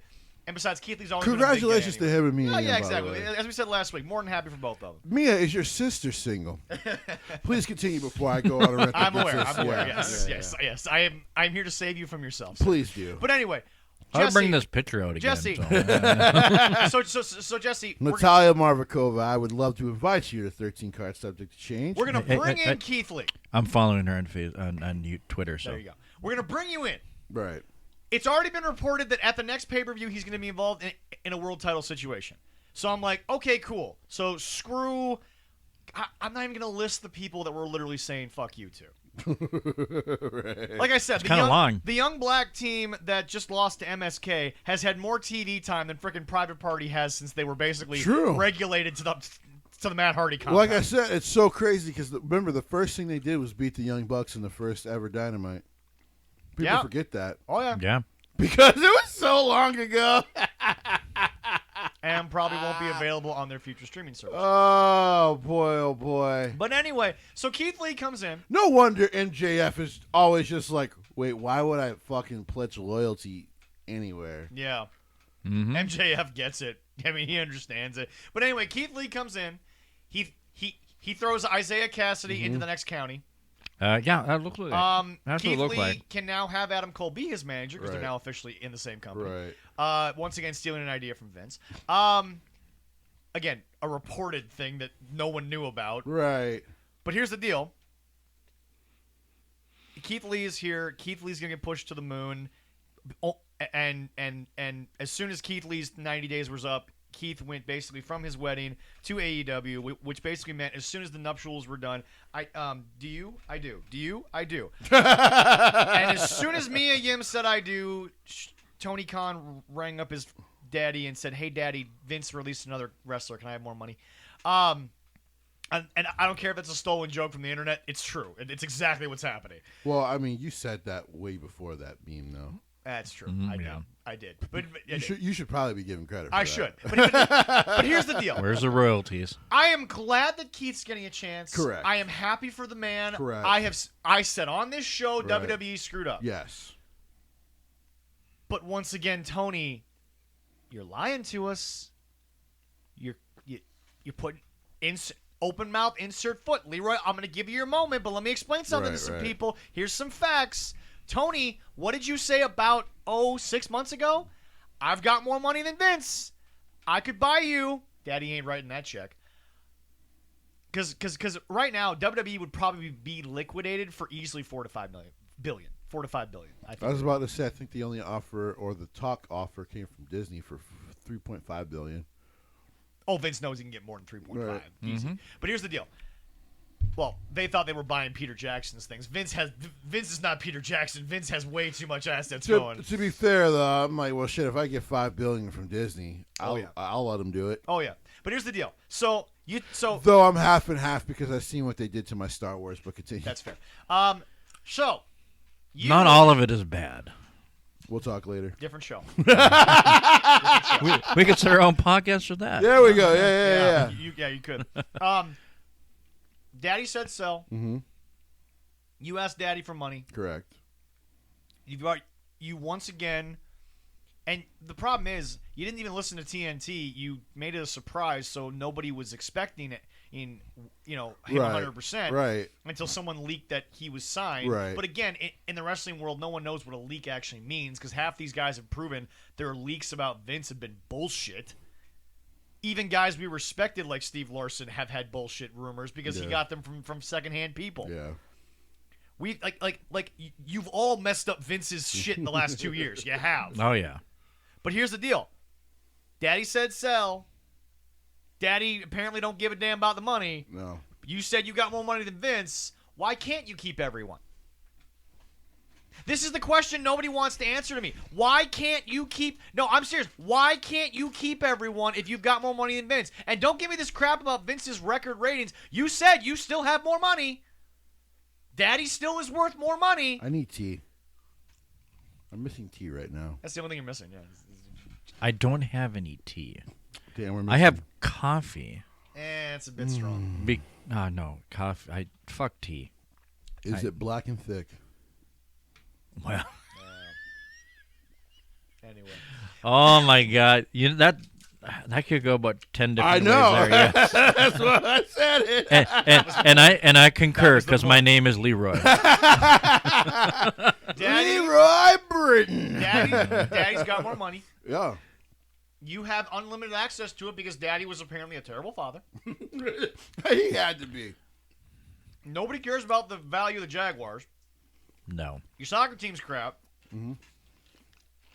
You're the richest people in Jacksonville by about 80 years. Oh, well, yeah. You're in Jacksonville where it don't cost a dime to do anything. No. You have the only football team in Jacksonville, except for Jacksonville State, who's actually watchable. 11-1. Yeah. Was it 11-2? Yeah. At the end, it was 11-2. It was 11-2. Okay, yeah. But anyway, so let me get this straight. All this, and yet you can't sign all of these guys. And guys who were with you from day one. Oh, wait, it sounds like you're realizing you finally have talent and you shouldn't be using these guys. You just don't want to admit that. You know who's vindicated right now? A lot of people, but who do you Big got? Swole is insanely vindicated. She told people, tried to tell the AEW viewers, it's becoming a top-heavy company. Nope, sorry about that. And when you can, that was kind of crazy. That was like lizard-like. Right, yeah. Well, I didn't get that far, so we're all right. That was great. She's right there. Let me wipe that off. But they told you it was top-heavy. Yep. That if you don't come up with your own ideas, you basically get lost in the shuffle. Oh, yeah. Well, we're seeing it. Oh, wait, hold on. Oh, God, Also, the excuse that we've tried to give Vince for years, which is too much talent, not enough TV time, they're like, oh, well, that's the excuse in AEW. You got 2 YouTube shows. You got 2 nationally televised shows. Your YouTube show can be any length of time you fucking want it to be because it's YouTube. Right. You could film 8 hours and do 4 episodes of 2 hours. Right. 4 days. When you have YouTube. Finally went and bought the studio in Orlando. Yeah. All this, and you can't keep... Now, again, Vince never said, I have enough money to keep everyone. Never said it. Right. To his credit. You did, asshole. And that's where I get mad. And that's where I look at people and I'm like, say it out loud. Rich kid is buying action figures with daddy's money. Right. The credit card has no limit. Right. Gets to book the way he used to in his basement when he was a kid because he was a statistics nut. So am I, but I could actually put a football team on there that would win. And Yeah, that's true. Yeah. you have said on numerous occasions I could buy Vince McMahon tomorrow. Daddy ain't writing that check. Daddy tried. But you can't, and I quote, keep everybody. Despite having more money, despite wanting these wrestlers, you're only keeping Orange Cassidy because for some strange reason that's your favorite wrestler. You're even getting rid of some of the Bucks' buddies, but even they don't care because let's be honest, if with friends like the Bucks, Who needs enemies? No. If I may, with friends like the Bucks, who needs Putin? Anyway. Oh, am I wrong? That was good. That was good. Thank you. Oh, God. Thank you. I golf clap for that one. Thank you. But anyway, Leroy, we got a few boxes of soap here today. We need to cleanse ourselves of some things. Jesse, we got a couple things from you a little later in the show. You know what? No, the time is Leroy's. Leroy, you have wanted to speak to Mr. Anthony Khan. Actually, you know what? Here, let me get his actual Christian name up here a little bit. His Christian name. Yeah, I think it's Antonio Khan. It's probably Antonio. Let me just, I'm sure he's got a Wikipedia at this point. Duh. I'm sure He's on Twitter and let's see. Anthony Rafiq Khan. Rafiq? I believe they are. Where are they ascended from? Pakistan. Yeah. Pakistan. Pakistan. I knew it was the Middle East. But... Yes. Also, education. University of Illinois at Urban Champaign. Oh, he had a good education, kind of. Yeah, it's a pretty decent education. All right. It's good. Yeah. I mean, Apparently, the education didn't come with a prescription for bullshit. Ritalin. But anyway, Oh. Leroy, you have wanted to speak to Mr. Anthony Rafiq Khan for a while. You have some things you would like to tell him. Would you, Jesse? Could you do me a favor? Could you grab that soapbox over there? We got two over there. We got one. Yeah. Okay. No. I got two. You can pick yours later. Okay. All right. There we go. One. Leroy. There's two. All right. Leroy, there we go. step on up. This is your time. All you. Anthony. Good luck. Yeah, you may listen. All right, everybody keeps talking about, this AEW isn't like WCW back in the day. Okay, I watched this shit back in the day. Everything I hear, this is WCW 2.0 or 3.0, whatever you want to do it. Bischoff has said it to you many times, and I say it all the time. Tony, shut the fuck up. You own this company. You do everything. Is Vince McMahon on Twitter? Is Vince McMahon doing it? No. You talk too much. You talk too much shit out of you. You have these lovely interviews that I've listened to. They spoon-fed you so much shit to make you sound... You may be a nice guy, but nobody's giving you those questions. Nobody's doing it. And now you found out, I can't sign everybody. Well, duh. You don't have that much money. You can't. I mean, it makes me pull my hair out. And then people always make, you hate AEW. No, I don't. I love wrestling. I hate the stupid bullshit that Jim Cornette talks about, and I listen to him. I'm old school like him. I don't want to see this happy-go-lucky kiss the guy. No, I want to see matches. I want to see moves. I want to see a good story in this. Go put your pacifier in your mouth. Go suck in your daddy's nipple, or whatever the fuck you're going to do. Shut the hell up. Let somebody else use your Twitter account because you don't know what the hell you're doing. And just have somebody else do it. I mean, that's the smartest way to do it. Have another media guy do so that your post won't be so stupid, your post won't leak out, that everybody will know what's going on because everybody knows the movie you're going to do before you even do it. And you think you're smart. It's not. If you want to compete against WWE, convince them to put you on Monday night and see if you can take on Raw. You're not. You're going to get your ass kicked. Or if you go, I'm going to be bigger, I'm going to go against Fox on Friday. No, you're fucking going to lose that.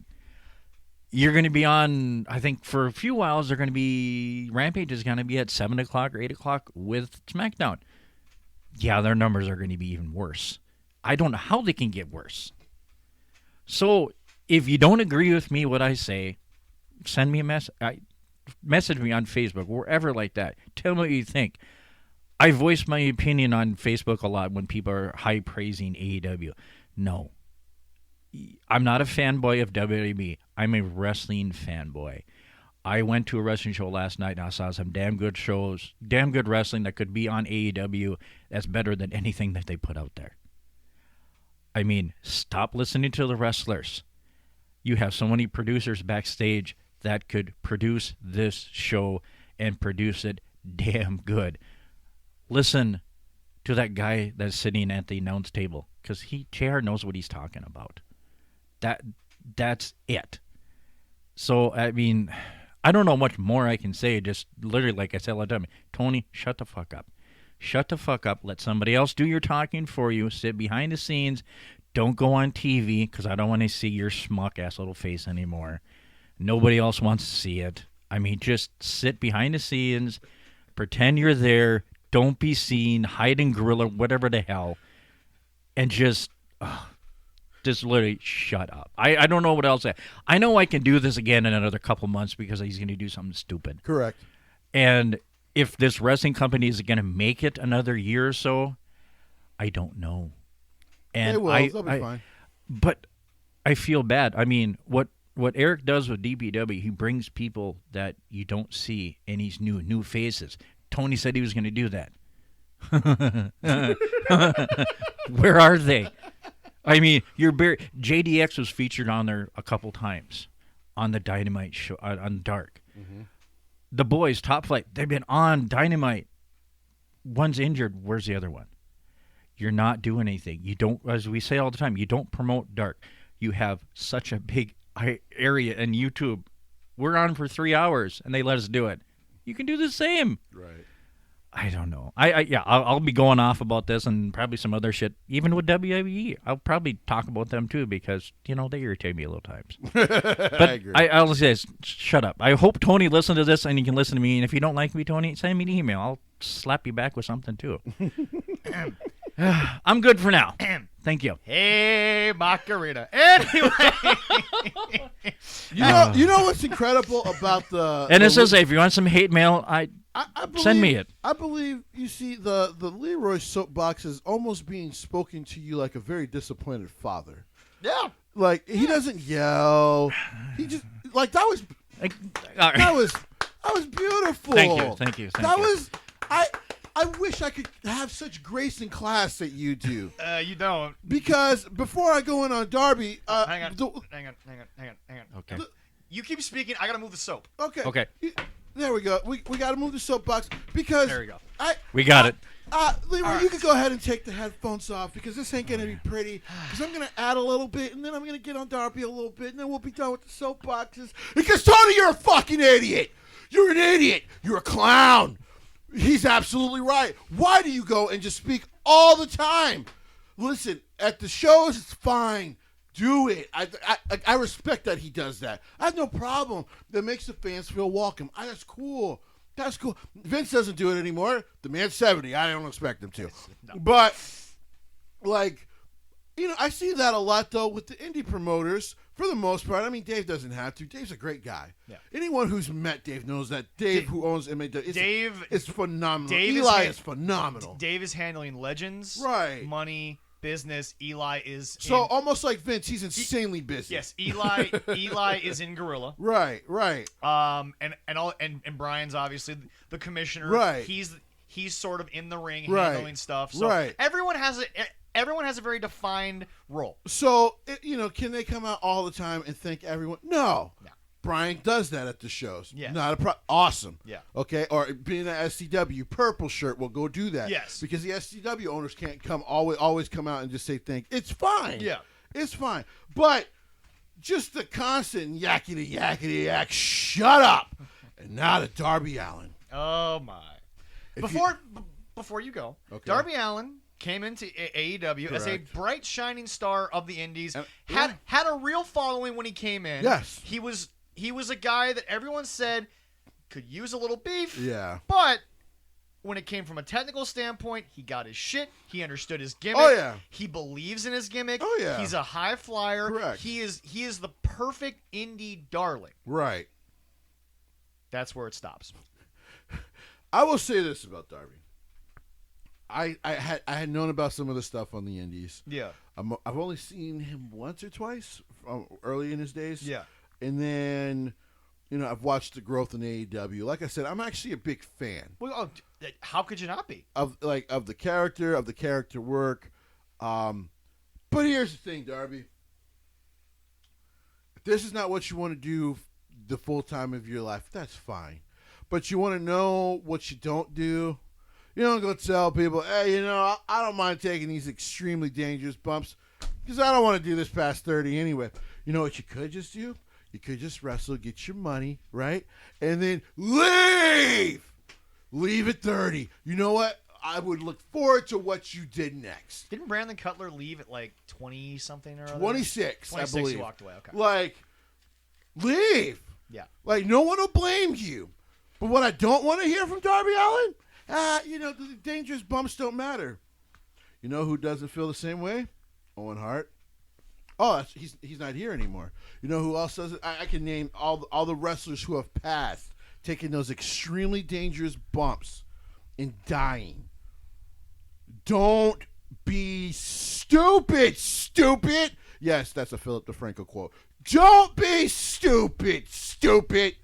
Just retire at 30, man. It's cool. You know what? We can watch your girl Gigi, and we love to watch your girl Gigi. Oh yeah. Former girl Gigi.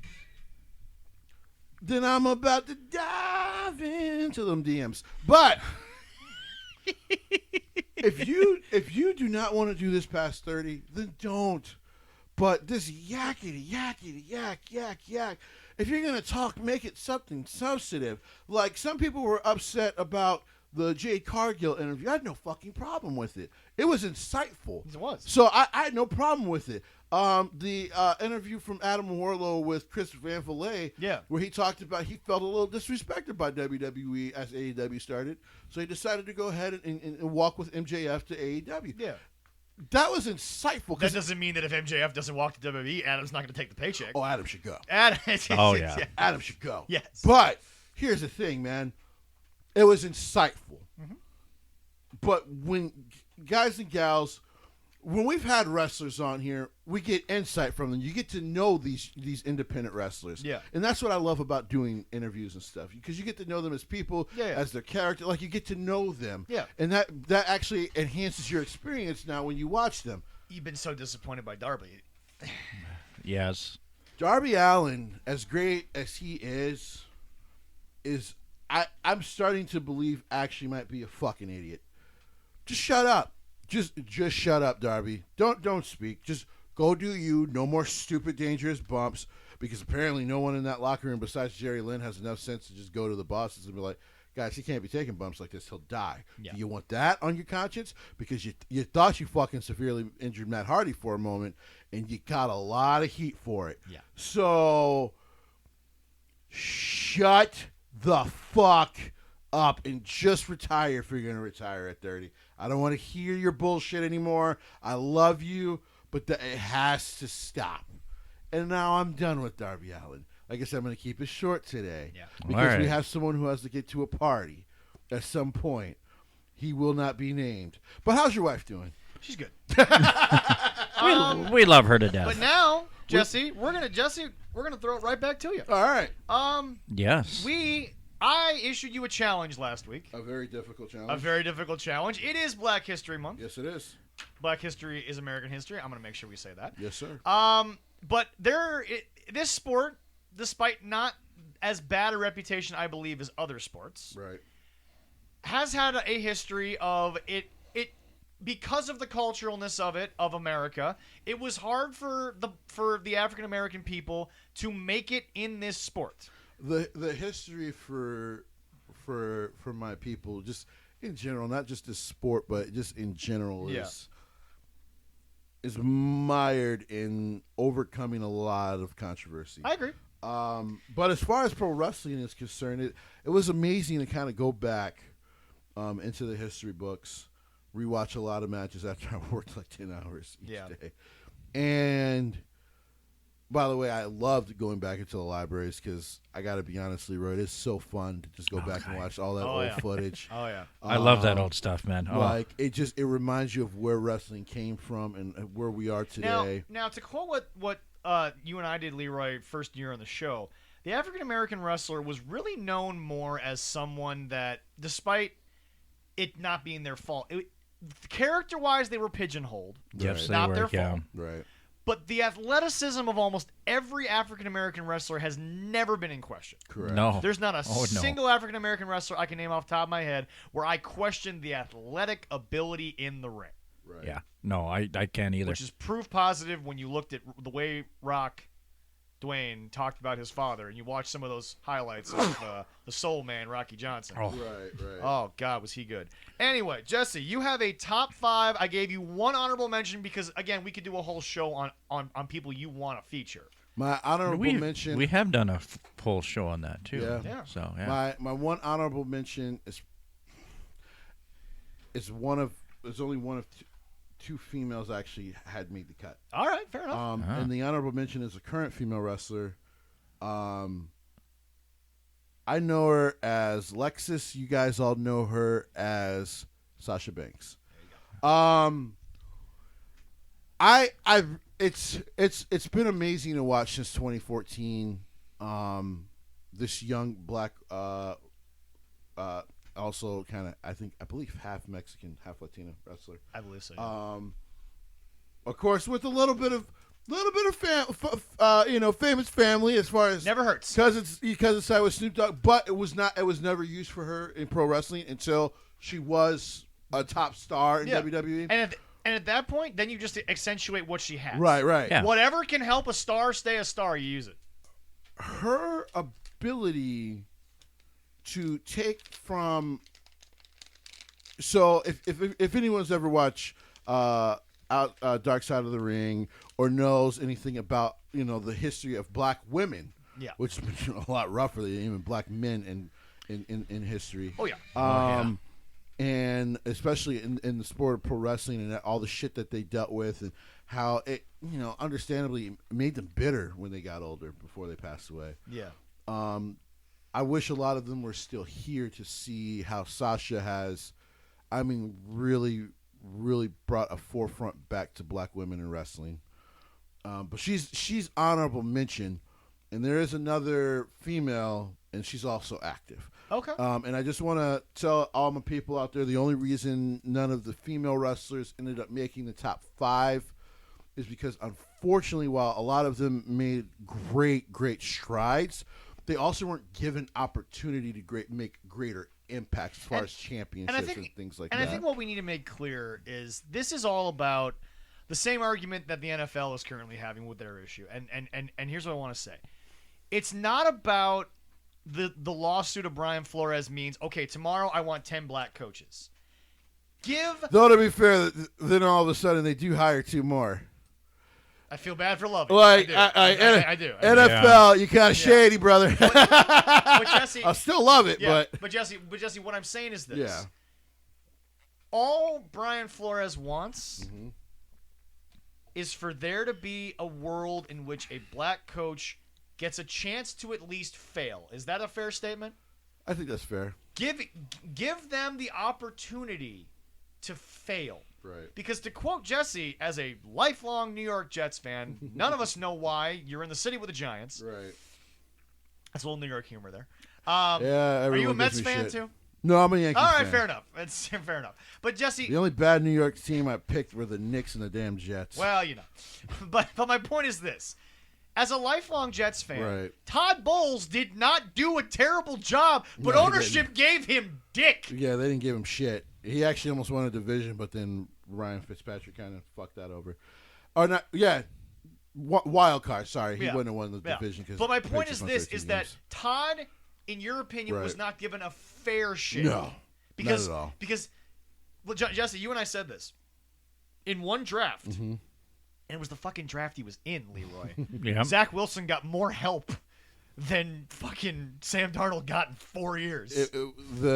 By the way, and that also went to the guy above him picking the talent. You know what I mean? So. Yes. But my point is this: is that Jesse is talking about they just want an opportunity, right? And if they fail, they fail. Correct. Because at that point, Jesse, you yourself, black or otherwise, can say, at least I failed as myself. Right. At least I got an opportunity. Right. And at the end of the day, whether white or black, there are to people be honest, with talent. There are you people guys, without. you guys here in Minnesota know, Denny Green had one losing season before he was fired. Yes. Yeah. One. Yes. So I mean, as we all know, there's a history. Yeah.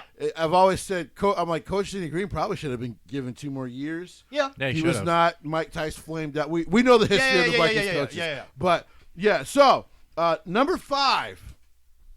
my main man Booker T. Oh, yeah. Listen, man. Love me, Booker. Love me some Booker. If there was anyone who first made me go, oh, I can do this, it was Booker T. Now, my dad is the one who told me about his past. Yeah. As far as like he used to be in and out of jail and stuff like that. Yeah. Because when my dad used to be a cop, you know, he got to meet a lot of these people. You know, doing security for them and all that shit, being protective services. Yeah. And because the New York City Police Department is very busy. So and they used to do a lot of the events for WWF/WWE back in the day at Madison Square Garden. Yeah. Now that of course it's all private security, right, back in the day it used to just be the police. They would just rent out police because it was easier that way. If they were going to jail anyway, just let the cops do it. Yeah. Yep. Booker T, not only on myself in my generation, but because he ended up wrestling so long, the impact he made on future generations. I think that's the other thing is that, Jesse, I think I read somewhere the average star African-American career, and again, I say average. I mean, yes, I know that, you know, nowadays it's different because guys hold on longer. Right. The average was like 4 or 5 years at the top in a business where top stars normally can get to 10 pretty easily in a sport where only 1% of the total you know people really get those kinds of spots. Right. Usually the talent pool, you know, they always said the cream rises to the top. Yeah. But in wrestling, usually they try to keep them there as much as possible because those are usually your top sellers.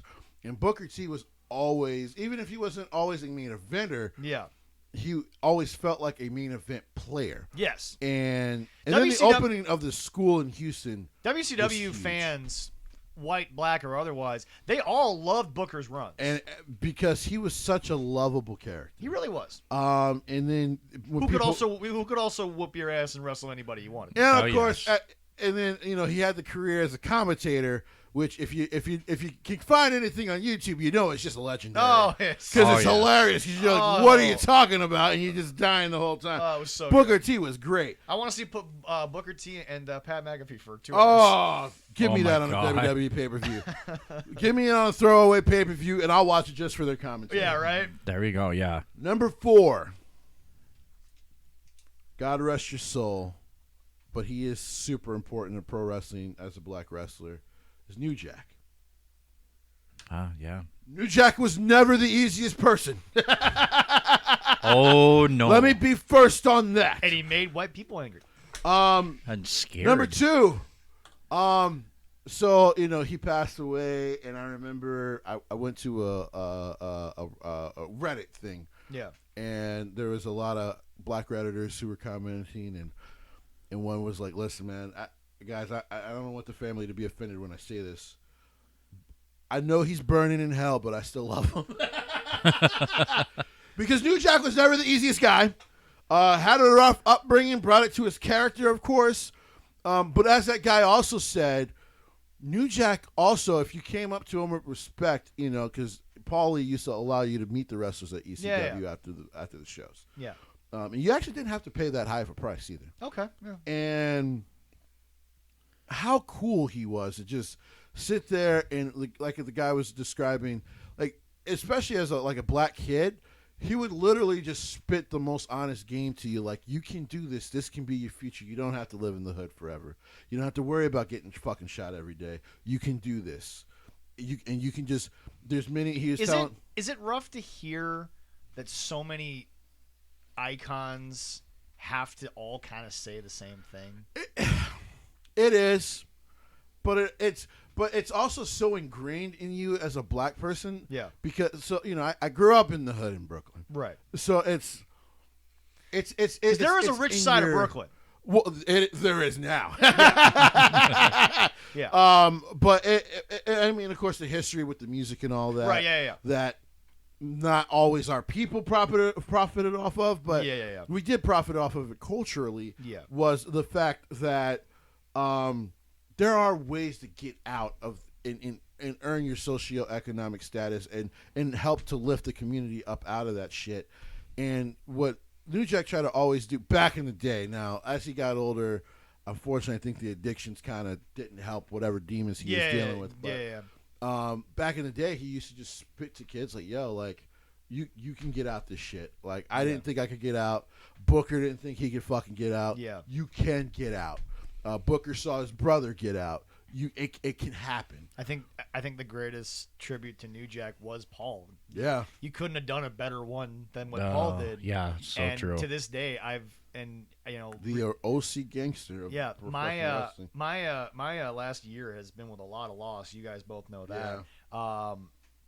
Paul said a line that I think everyone always thinks, but I had never heard it said with such conviction. And mind you, this is a young, successful, or a white, successful Jewish man talking about a black man, saying, "There's no way to make this not suck." Right. Yeah. And I think when you look at who was saying it about who, Right. and again, Jesse, we got to get rid of the stupidest thing that's said these days, because at this point it's so overdone. You see color, give up saying that you don't. It's a bunch of horse shit. We all know that people do. Right. And I'm more one of those people that it's like, just be real. Right. Just be honest about shit. When I met Jesse, it was one of the first things that I noticed. But the truth is that, okay, but the difference is I was raised that, all right, it's a look, Right. but now what's the personality? Right. Most people don't get that far, but my point is that just stop acting like you don't see it, because it's a literal observation that exists. Right. Stop trying to deny what the basics are, Right. just so you can try to make your. But anyway, no, it's just Jesse. He became a hardcore guy, but like Jim Cornette always tries to say about New Jack when New Jack passed, he was a real worker. He was a real wrestler before Absolutely. ECW. Yes, He could work, and which is why he used to kind of spit that game to black kids, and why he loved working in ECW, especially Philly, because it was a predominantly black city. Yeah. Because he was basically trying to influence us to be like, you can make it out. Like, you don't feel hopeless. You can make it out. I think the saddest part about it is that, and Jesse, not to take over, but this is one of the things that New Jack's the prime example of one of my biggest criticisms of what AEW is trying to bring to American television. They're trying to bring deathmatch. ECW was not deathmatch. No, it was just hardcore. It was hardcore, but it was pro wrestling. But that's the thing about New Jack, that New Jack morphed into arguably one of the most dangerous wrestlers to ever exist. Yeah, for sure. Oh, yeah. For certain. Who's the guy in heaven that he's looking for right now? Threw him off the scaffolding. Oh, yeah. Big man, yeah. Metro City or something. God, damn near killed the kid. Yeah, but it wasn't 18. No. Yep. But anyway, my point is Terrible way to try to break into the business. Yeah, right? Yeah, literally. I wouldn't want New Jack until I was in the business for at least 10 years. I'd be like, my first match is New Jack. Can I just take a quick L? Can I just retire? Like, can he just hit me with a chair and we'll call it done? Well, I'll take less of a check. I don't care. Was I already paid for the night? Yeah. But my point is this, Jesse. I feel like AEW, they're emulating. They all grew up on ECW. We all know that. Oh, right. But they don't understand what ECW understood. Right. They don't understand what, not to just use a black person, but a famous ECW alum, what Devon and Bubba and Sabu they're all psychopaths. We know this. You don't do what they did for that many years and not have a little bit of psychopathic You're tendencies. definitely crazy. Tommy, Sandman, Mick was there. And what did Mick always say? He was like, it takes a special kind of crazy to do the shit, not only that he did in Japan, but to do the shit that they did in ECW. But the thing is, Jesse, is that ECW doesn't work unless Paul gets the right brand of freaks. Right. Because also remember, they weren't getting paid the money like Vince paid them later on. No. Like, you have to have passion for the game to do the shit that they did. But that's the thing about New Jack, was when I watched New Jack, he brought the shopping cart with a lot of things. But every single time he picks up a weapon, it almost seems like it means something. Right. There's a malice that he portrays in it. Right. There's a certain edge to him. Right. I love his highlights, but I feel like I wish the ECW at New Jack could have spoken to these AEW guys the way that you're talking about, in the sense that there's a way to do this that isn't just get a bunch of weapons. Like, here's the deal. I'm starting to admit it. I think the kendo stick is overdone in wrestling. Well, yeah. But that's the last 5 years. Right. New Jack. Just like the super kick. Yeah, exactly. Yep. But so it's just to really talk about a guy and like now New... we're getting close with the fucking flip pile driver too, the Canadian Destroyer. Yeah, we really are. But that's the point, that New Jack deserves a spot on this list because, again, a trailblazer, but in ways that related more to his culture than maybe some of the other guys on your list. Yeah. Which is fair to say for a guy like New Jack, because like you said, the original OG, the guy who backstage ring, you knew who New Jack was. Right. He never felt like he had to, and if I may say, white it up. He didn't have to sort of try to. And Paul allowed him to just be him. Right. Like, hey, you want to go be a really terrible version of yourself?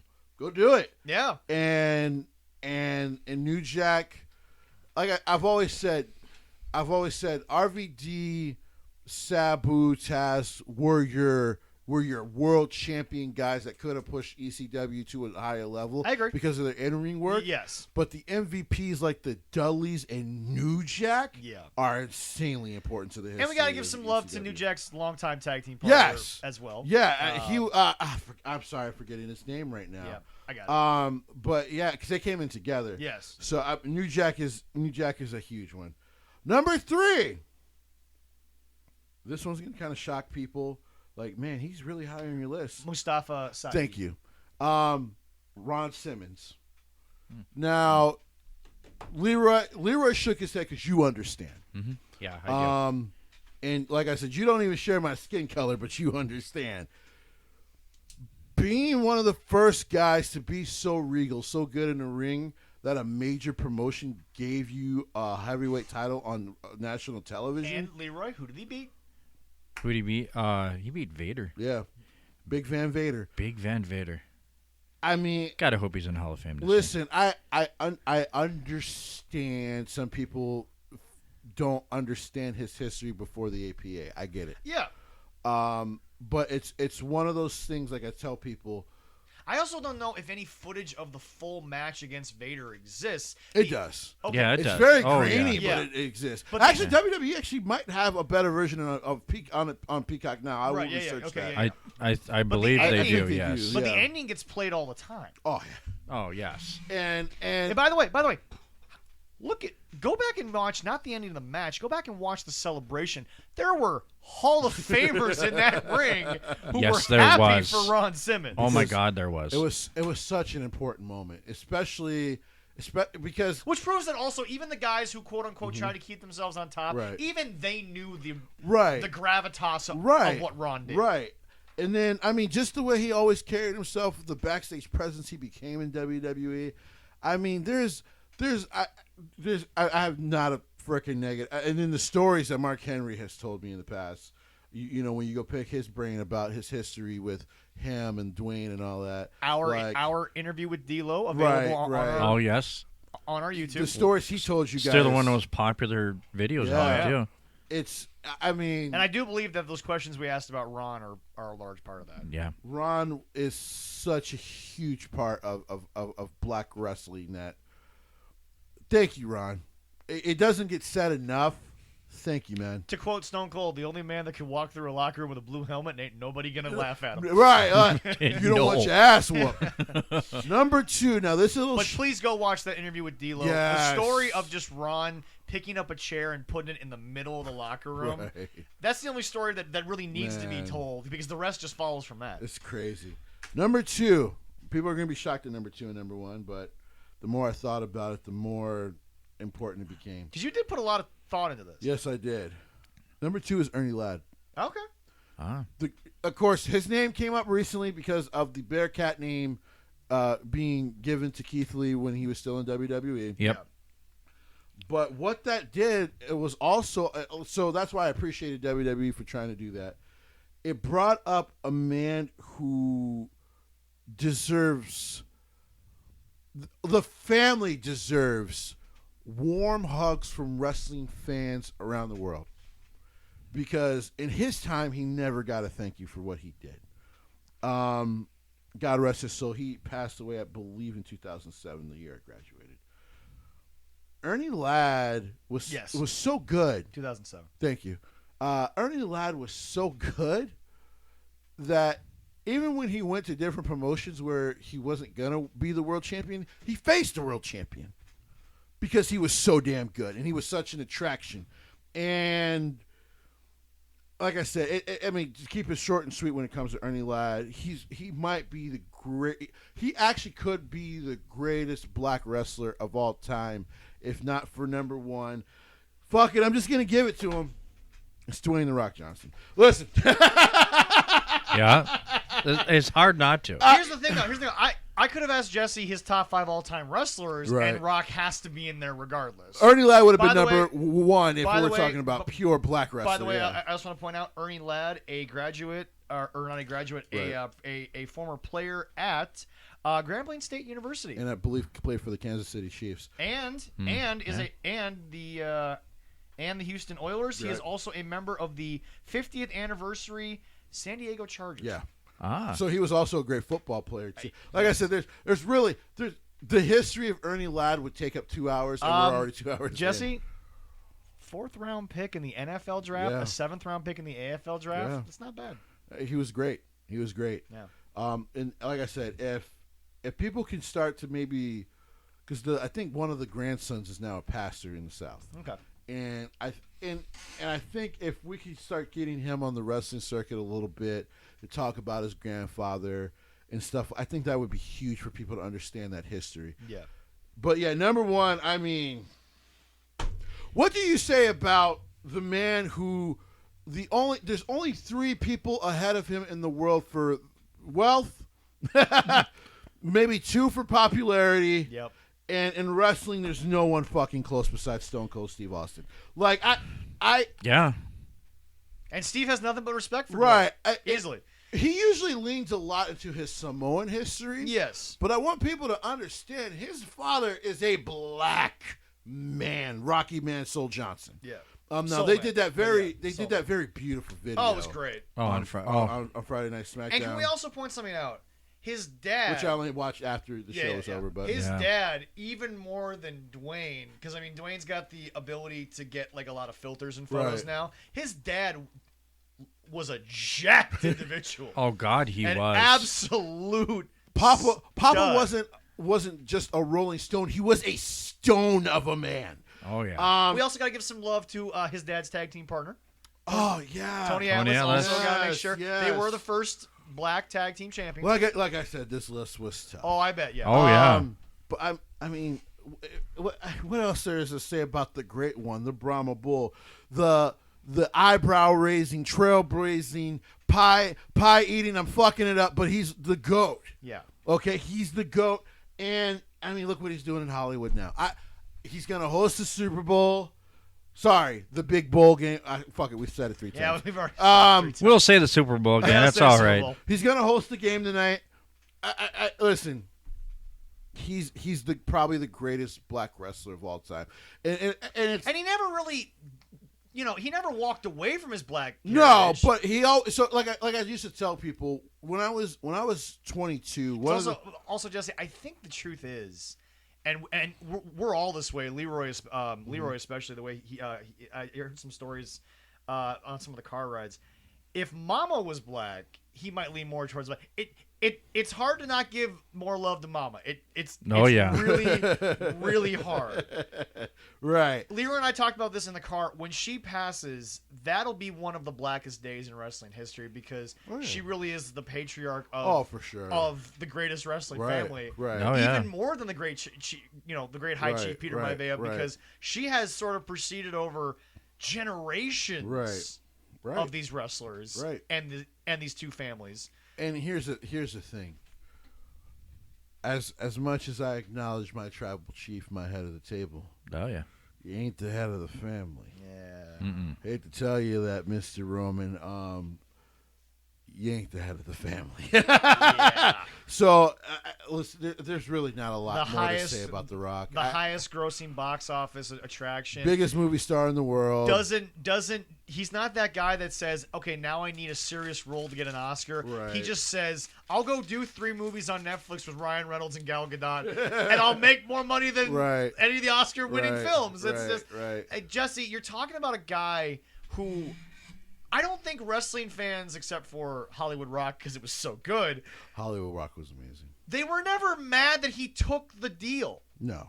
Because even they knew if he did it then, it might not have ever happened. Right. Scorpion King, and remember, The Mummy is an underrated Rock moment because he was the Scorpion King in the Mummy series. He doesn't take those. Yeah. He's not in G.I. Joe. Right. He's not in Fast and the Furious. Right. He's not doing these classic. He's about to start a football league. And to be fair, he did the fucking terrible Disney run for a moment. You know, the game plan, the Tooth Fairy. The game plan's actually not as awful as Tooth Fairy, but we don't talk about Tooth Fairy. I mean, it's pretty damn bad. It's not great. But it's not great. But listen. He also had hair then, so we have to kind of accept the fact that he made some weird decisions. Yeah, it's a little different when they had hair. Think of the charisma. He was so charismatic. He was so good as a character. Yeah.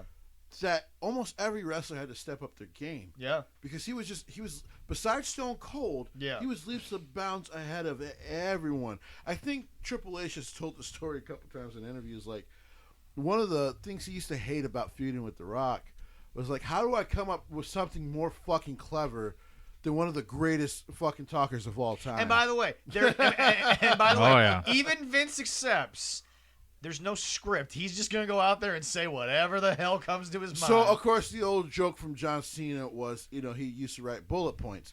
But they were bullet points so he could try to keep himself on track. Because otherwise, he's going to go off on a tangent just to entertain people. Oh, yeah. But that's how good he still is. Yes. So, Dwayne is number 1.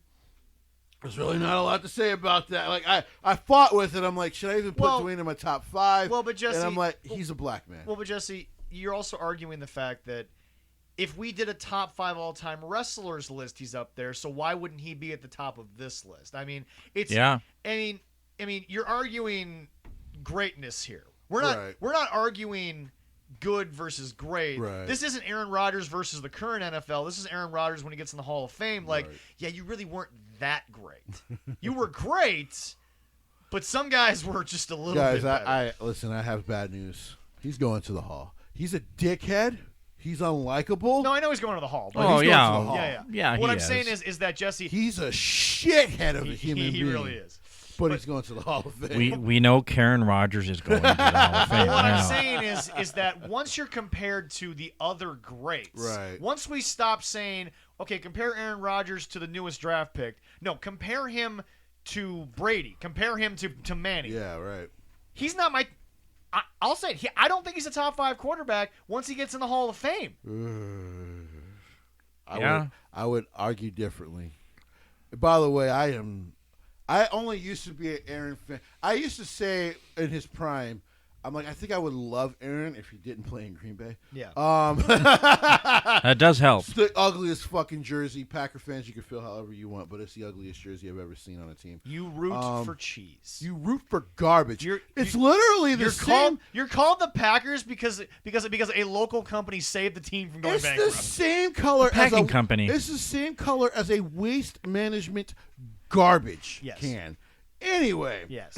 But yeah, so it's one of those things though, just like Aaron, where it's just like, yeah, when I look at Aaron, I go, yeah, he's the best thrower of the football I've ever seen. I agree. So when I look at The Rock, I go, yeah, that's probably the best black pro wrestler I've ever seen in my life. Okay, which is which is very fair. Now, some people will ask, you didn't mention Ron Killings. Well, here's the thing: as great as Ron is and has been, most of Ron's R-Truths. Yeah. Most of his better acolytes are when he's not in WWE. True. Which is a damn shame, but he's great. But here's the deal. I don't think Ron would call himself the greatest black wrestler. Probably not, but I tell people, because he is an argument among black wrestling fans about how important he is, and he's insanely important. Yeah. because it's longevity. Yep. 2, it's the ability to adapt, which is huge in pro wrestling. You have to be able to adapt. Yeah. And then 3, he's a great man. and I think the one thing that gets lost on wrestling fans, and sadly they're now using the same argument for R-Truth that they're using it on Big E right now, which is sad, is that now he's a joke. That's who he is as a person. He's a funny, happy-go-lucky motherfucker. I think people mean it though, in the fact of like, now he's a wrestler who doesn't belong. They're booking. But listen, I think that's a different topic. The crazy part about it is, I think right now, if they wanted to pull Ron off of the 24/7 run and put him in with somebody, he'd still hold up his own. Well, like I said, I thought one of his best moments, and maybe they should have just put the title on him, was Capital Punishment against John Cena. Yeah. Because he was phenomenal. When you get praise from a guy like Brock, being like, man, why don't we work together more? Well, and then Brock has always been like, I don't know why I didn't work with Ron more, or, with R-Truth more. Like, he's phenomenal. And by the way, it's not a black racial thing, but to come out in the South with that Confederate uniform was fucking funny. Brock probably says that's one of my favorite moments ever. Because I'm like, he did not do that shit, but he did. He did. He He also ran into the Royal Rumble, picked up a ladder and climbed. Ron Killings is good. And then of course the other guy people will bring up is Bobby Lashley. Bobby Lashley wasn't in the top 5 only because we said pro wrestling. Yeah. But if we're talking about pure combat athletes of all time, he's probably up there. He's number 2. I mean, what he accomplished. Is it Ali number 1? Yeah, Ali would be number 1. Yeah. But Bobby Lashley, because it's not when you go to his career in Bellator, he's basically undefeated. Yeah. So so that's why those guys weren't in the top 5. Yeah. But trust me, it was difficult. We love your top 5s. They're always a lot. They are. And Bianca just missed the cut because she's too young. What is Jesse? And I'm serious, and I'm not just asking this because it's Black History Month. I'm not asking this to be fair. What is her ceiling? It's AEW keeps making the joke about the brass ring and how people were talking about how they reach for the brass ring in WWE. Yeah. In the women's division, Charlotte might be the opportunity. Yeah. Bianca has become the brass ring. Okay. Even now without the title, she is yet to have a fucking bad match. I agree. She's always the saving grace of Raw. Like, as long as we're going to go, it looks like we're coming back around to her and Becky. Yeah. And they kind of make some interesting stories throughout the rest of this year with Bianca and all that. Yeah. Then I will say this: the next 5 years of her career could put her on such a trajectory. I do personally believe we could be going, man, that might be the greatest female performer I've ever seen in my life. Overall. Like, of all time. Cool. Yeah. That's how good she is. And what's really unique to me is she is, in my opinion, the Bo Jackson of professional wrestling, in that the only thing that's going to stop her is if the physicality gets right. Yeah. That's all that can stop her. Because here's the deal. Bianca doesn't need an indie style mindset to get over. No. She doesn't. She's actually one of their homegrown talents, so they actually can lay claim to success on that. Well, what I'm saying is she doesn't need to do stupid spots on certain nights to get internet views. Right. She gets internet views because she lifted Otis and she wasn't struggling. It basically was effortless. That was scary watching that. I'm like, when I saw that, God. I legitimately was like, okay, what's gonna happen? Then all of a sudden, I'm like, oh, I was worried for absolutely nothing. She made it seem effortless. I don't think it can be said enough. Because here's the deal. Remember, I don't want to say booking because she was already poorly booked at SummerSlam, but she fixed it. Right. She did. Right. You actually were very questionable. Yeah. You thought she'd be on fucking Nowheresville shortly after that. Well, I'm like, I don't know where you go because you're not going to put the title back on her a month later. Right. And I'm like, so I didn't understand the decision. Yeah. But they've done well. Yes. I don't like to give these motherfuckers credit for anything, but they've done well. But that's what I'm saying. But They're like the IRS. I like to give them nothing if I can. What's really funny, though, is... They give me stuff. Yeah, that's fair. Not much. You know what's funny, though? No, they give me quite the a women bit. in WWE, even though they're being booked by Funky Love, they don't have to work as hard as the women in AEW to get themselves up. It's really weird. Yeah, because those two guys don't know shit about women's wrestling. But I will say this. I think that starts and ends with the fact that Triple H did such a good job with the whole women's revolution stuff. Oh, he did, yeah. That I think Vince is like, no, that template works. Yeah. Yep. What he did works. And you know what? And you know what? I don't think that Bianca is playing a character. I think this is who Bianca is. Also, I do believe, having Charlotte, Natalya, and a Becky Lynch kind of trying to help with the producing of it. Actually more so than any of them. Yeah. Is actually I think it's been actually very good to the women's division. Yeah. So. And once again, mostly good to the women's division. And once again, it is our weekly moment for Jesse to say, "Shut up, Rick," and move on. Ric Flair, just enjoy your drunk parties. Because I saw that video of him and Hogan or whatever as some sort of bachelorette. I don't know what the fuck it was. That's fine. Yeah, I don't know what that was. You survived either. your second heart attack, so you probably shouldn't be drinking. Yeah. But you know what? It's your life. You do you. He Yeah. should have died a long time ago with that drinking. But here's the thing. I don't need you to fucking comment on Becky Lynch just because Rebecca and your daughter don't like each other Can anymore. I also point something out that bothers me? His last statement was, okay, first you were this, now you're this. She's not the man because you won't let them use it. You're literally the problem. Why has he become a fucking old curmudgeon? Like, what happened to him? Something, man. I don't know. Dude, Ric Flair 3 years ago was in rap videos. He was. He was like people, like the black culture was finally popularizing him like he was like in mafia movies. Yeah. Ric Flair Drip. It was a #1 hit song in America. I'm just gonna say that. That's asking me. It's like, do you know Rip Dare Flip? I'm like, I know Ric Flair, but I don't know about the drip. Yeah. He became so popular, like in such a way that I don't think even he thought he could at his age. Right. That I was just like, Rick's good, man. Like if Rick doesn't want to do the Legends deal anymore, no problem. But it just feels like he's become this old, bitter curmudgeon of a man.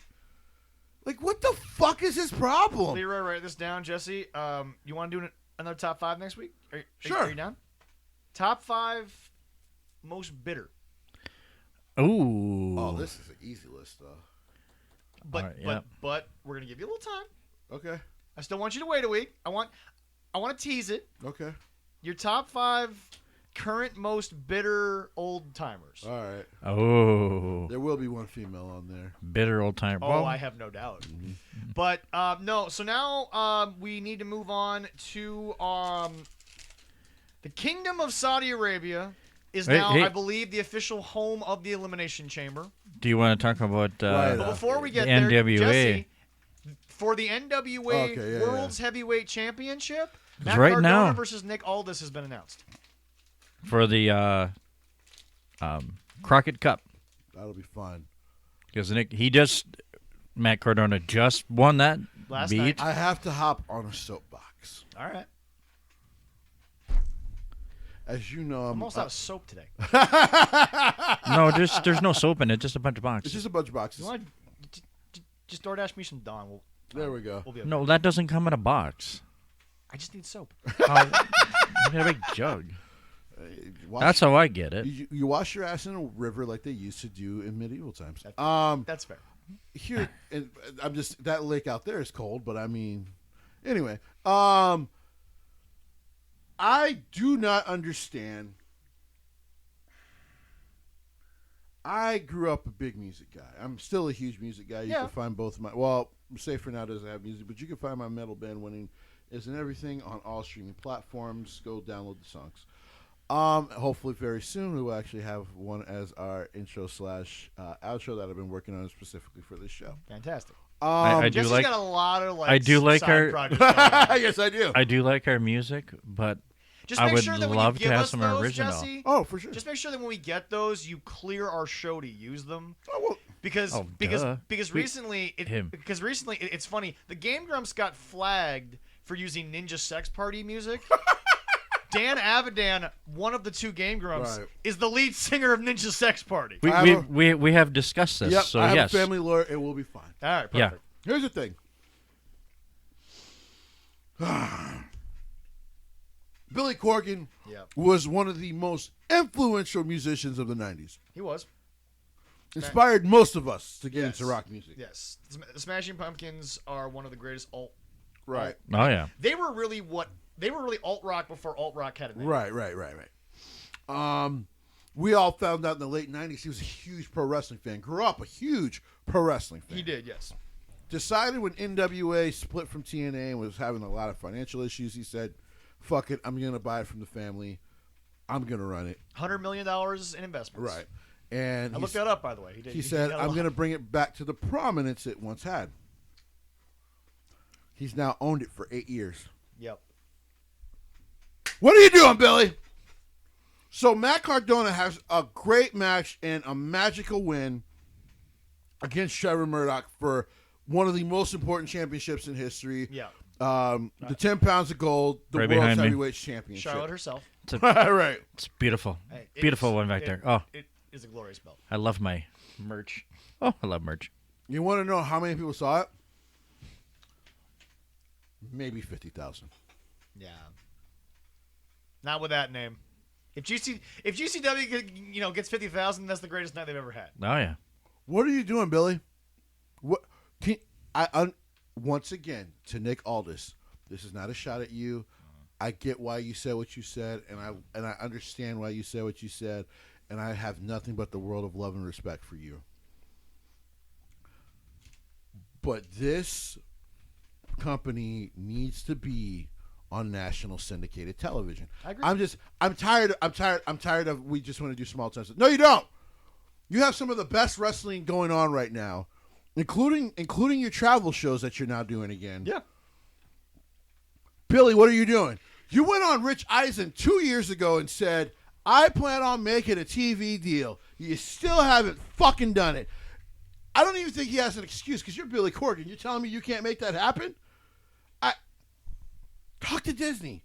You want to know why I say talk to Disney? Because, I mean, NWA, unlike like AEW and sometimes WWE television, they don't really have a lot of swearing. They might say damn and stuff and kick your ass and stuff like that. The idea of the NWA has always been, we're going to make you believe it without the cheap shit. Right. It's going to be studio wrestling. Yeah. Which they do. Listen, they're still doing an excellent job. The production is better. Oh, it's great. Way better. Yeah, no, production's amazing. Now, they've brought power back to YouTube, which I love. Yeah. But, Billy, what are you doing? Yeah. If we started a wrestling promotion, all right. Let's say the three of us started the promotion. We had everything except for the letters NWA. Right. We'd be highly successful because we'd be on YouTube. It'd be a free platform, all that kind of stuff. But you're the NWA, and you're not on national syndicated television? I don't understand what Billy's doing. Nick Aldis' entire run was seen by more people that one night in China than all the days combined in the U.S. Right. And that is a sad state of affairs. Oh yeah. Nick Aldis deserves a national platform. And the fact that you still have not given that to him is severely agitating. Billy, get on your shit, dude. You can't, and like I said, he can't go tell people, oh, it's tough for me to do it. You're Billy fucking Corgan. Anybody will pick up the phone and listen to your pitch. But congratulations to Matt Cardona. We love you, Matt. Because like I said, I only got the chance to see a replay. Somebody put up a replay of it. Yeah. After the show was over. And so I watched the whole match, which was fantastic, Yes. by the way. And then it dawned on me, I'm like, I'm watching this on YouTube. We're only 5,000 people are watching the replay. Yeah. I went to go find, how many people live streamed. I think it was only 30,000. Okay. I'm like, this is bullshit. Yeah. Yep. Sometimes success. This is probably the second best American wrestling promotion in the world right now. Yeah. Outside of Impact. That's gonna be on the March 19th and 20th. There's when the Crockett Cup And stuff's going on. This motherfucker still hasn't gone. I'm gonna go Atlanta. All right. Now I want NWA wrestlers to know I'm not there to disrespect you guys. I'm not there to disrespect your crew. But when I get arrested, it will be because I am yelling at my bald-headed legendary love, Billy Corgan. Get it done. But Get it done. But Zach, if he's going to go to Atlanta, maybe she go to Vegas first. No, not first. Because if he goes to Atlanta first, the connecting flight is cheaper than the. Oh, okay, it is. first Yeah. flight. Always is. But Jesse, after you're done getting arrested, Yes. and you post bail, Yes. if they allow you to leave the state, At some point. you should probably head on over to see our friends in the Sin City Arts District of Las Vegas, Nevada, Dark Arts Entertainment. Yes, Correct. folks, we just saw Funny Bone. Super Beast is currently recovering from a knee injury he suffered in Mexico, Yeah. but that doesn't mean that Dark Arts Entertainment doesn't still have amazing live shows Absolutely. from the They Super do. Beast compound. A hybrid of pro wrestling with underground feel. Dark Arts Entertainment shows also include live bands, sideshow entertainment, food, beer, and 420, so get your weed while you watch your pro wrestling. come see top talent and matchups you won't find in any other promotion in Vegas. They're very particular about who works these shows, but they're all talented. Yes. And you're still working on the interview with their head trainer. Yes, I am. Fantastic. And I hope to have that sometime in April. For more information or to get tickets, head over to darkartsvegas.com or grab our official mobile app, which, by the way, I believe is back up and running. Yes, yep. Yep. When I checked it yesterday, it was good to go. Okay, cool. A lot of fun to talk to Funny. He's also very proud of what's going on. Oh, yeah. Down there. You can tell just by watching the shows, it's a very, very family-oriented idea.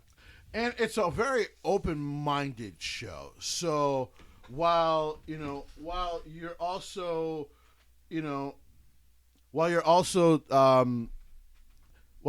like there and you're enjoying your smoking and you're drinking, it's a very chill environment.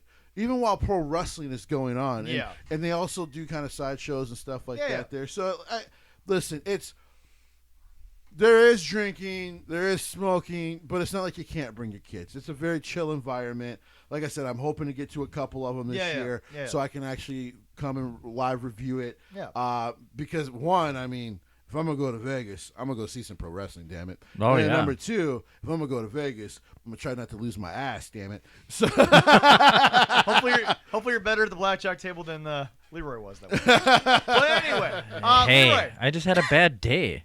you lost 3 straight hands. Well, that That's happens. not a bad day. You should have walked. you should have walked away. Well, I did after those. 3 out of 3 is not good. Hey. Anyway, moving on. Leroy, this Saturday Yes. we have live from Jeddah in the Kingdom of Saudi Arabia a pay-per-view that will now, I believe, officially be in Saudi Arabia from here on out. I believe so. I think that's what they said. I believe they replaced they replaced Super Showdown with Elimination Chamber. Right. But to be fair, as Jesse pointed out the last time we saw it, Jesse, if they're going to do something as big as Elimination Chamber, sorry, American crowds, you've lost your right to have it because they just have fun in Saudi Arabia. Oh, yeah, they enjoy it.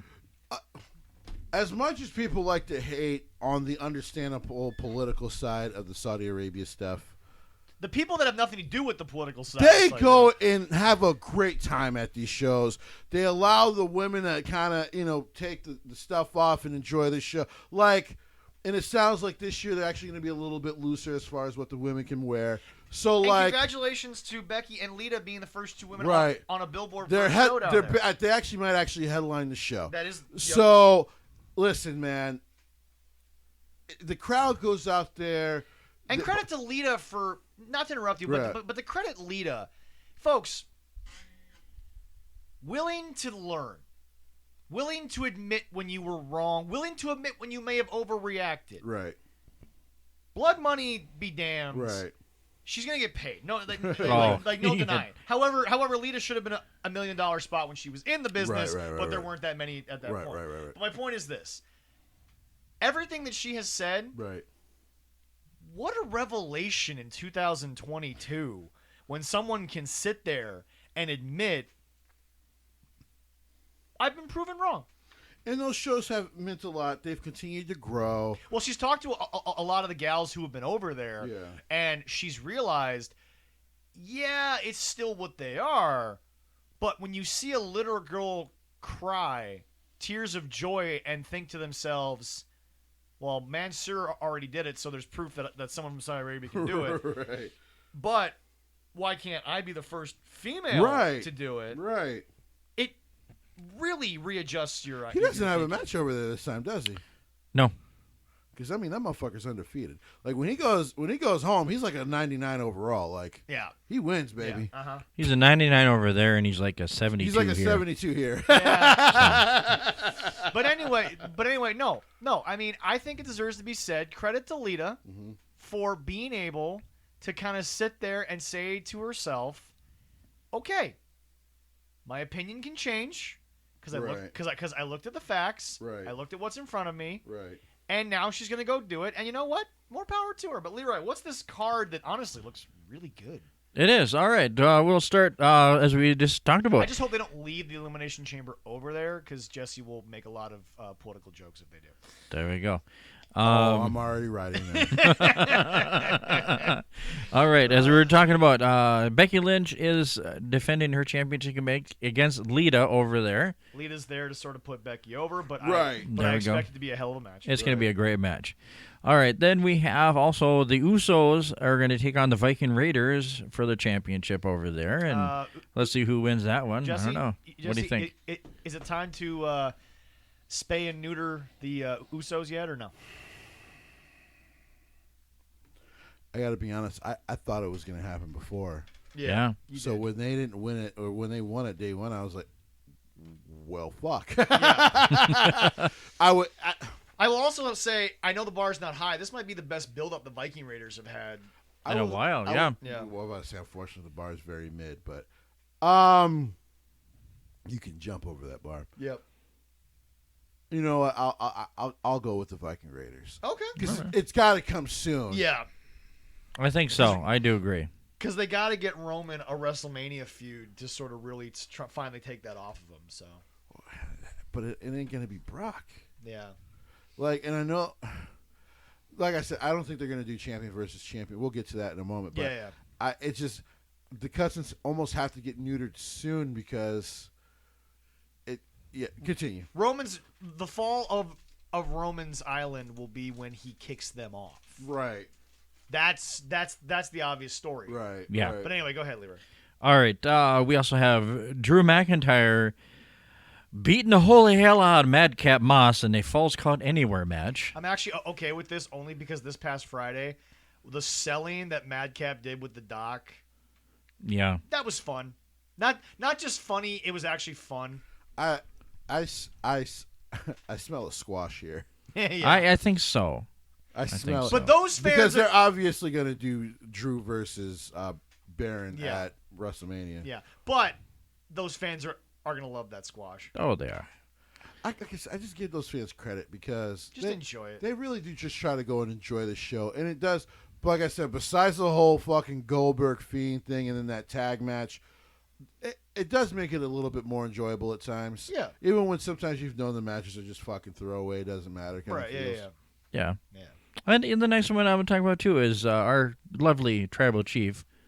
He was acknowledged, but he's acknowledged that he's his next victim by Goldberg. This is Bill's last contract. This match. This is his last match. Yeah, people seem to forget that. Yeah. People think Bill might. I'm like, Bill's done after this match. This was his last match. Right. Yeah. On the contract. Which, in my opinion, next week when we review the show, Jesse, I'm going to force you to be a little nice to Bill here. Ooh.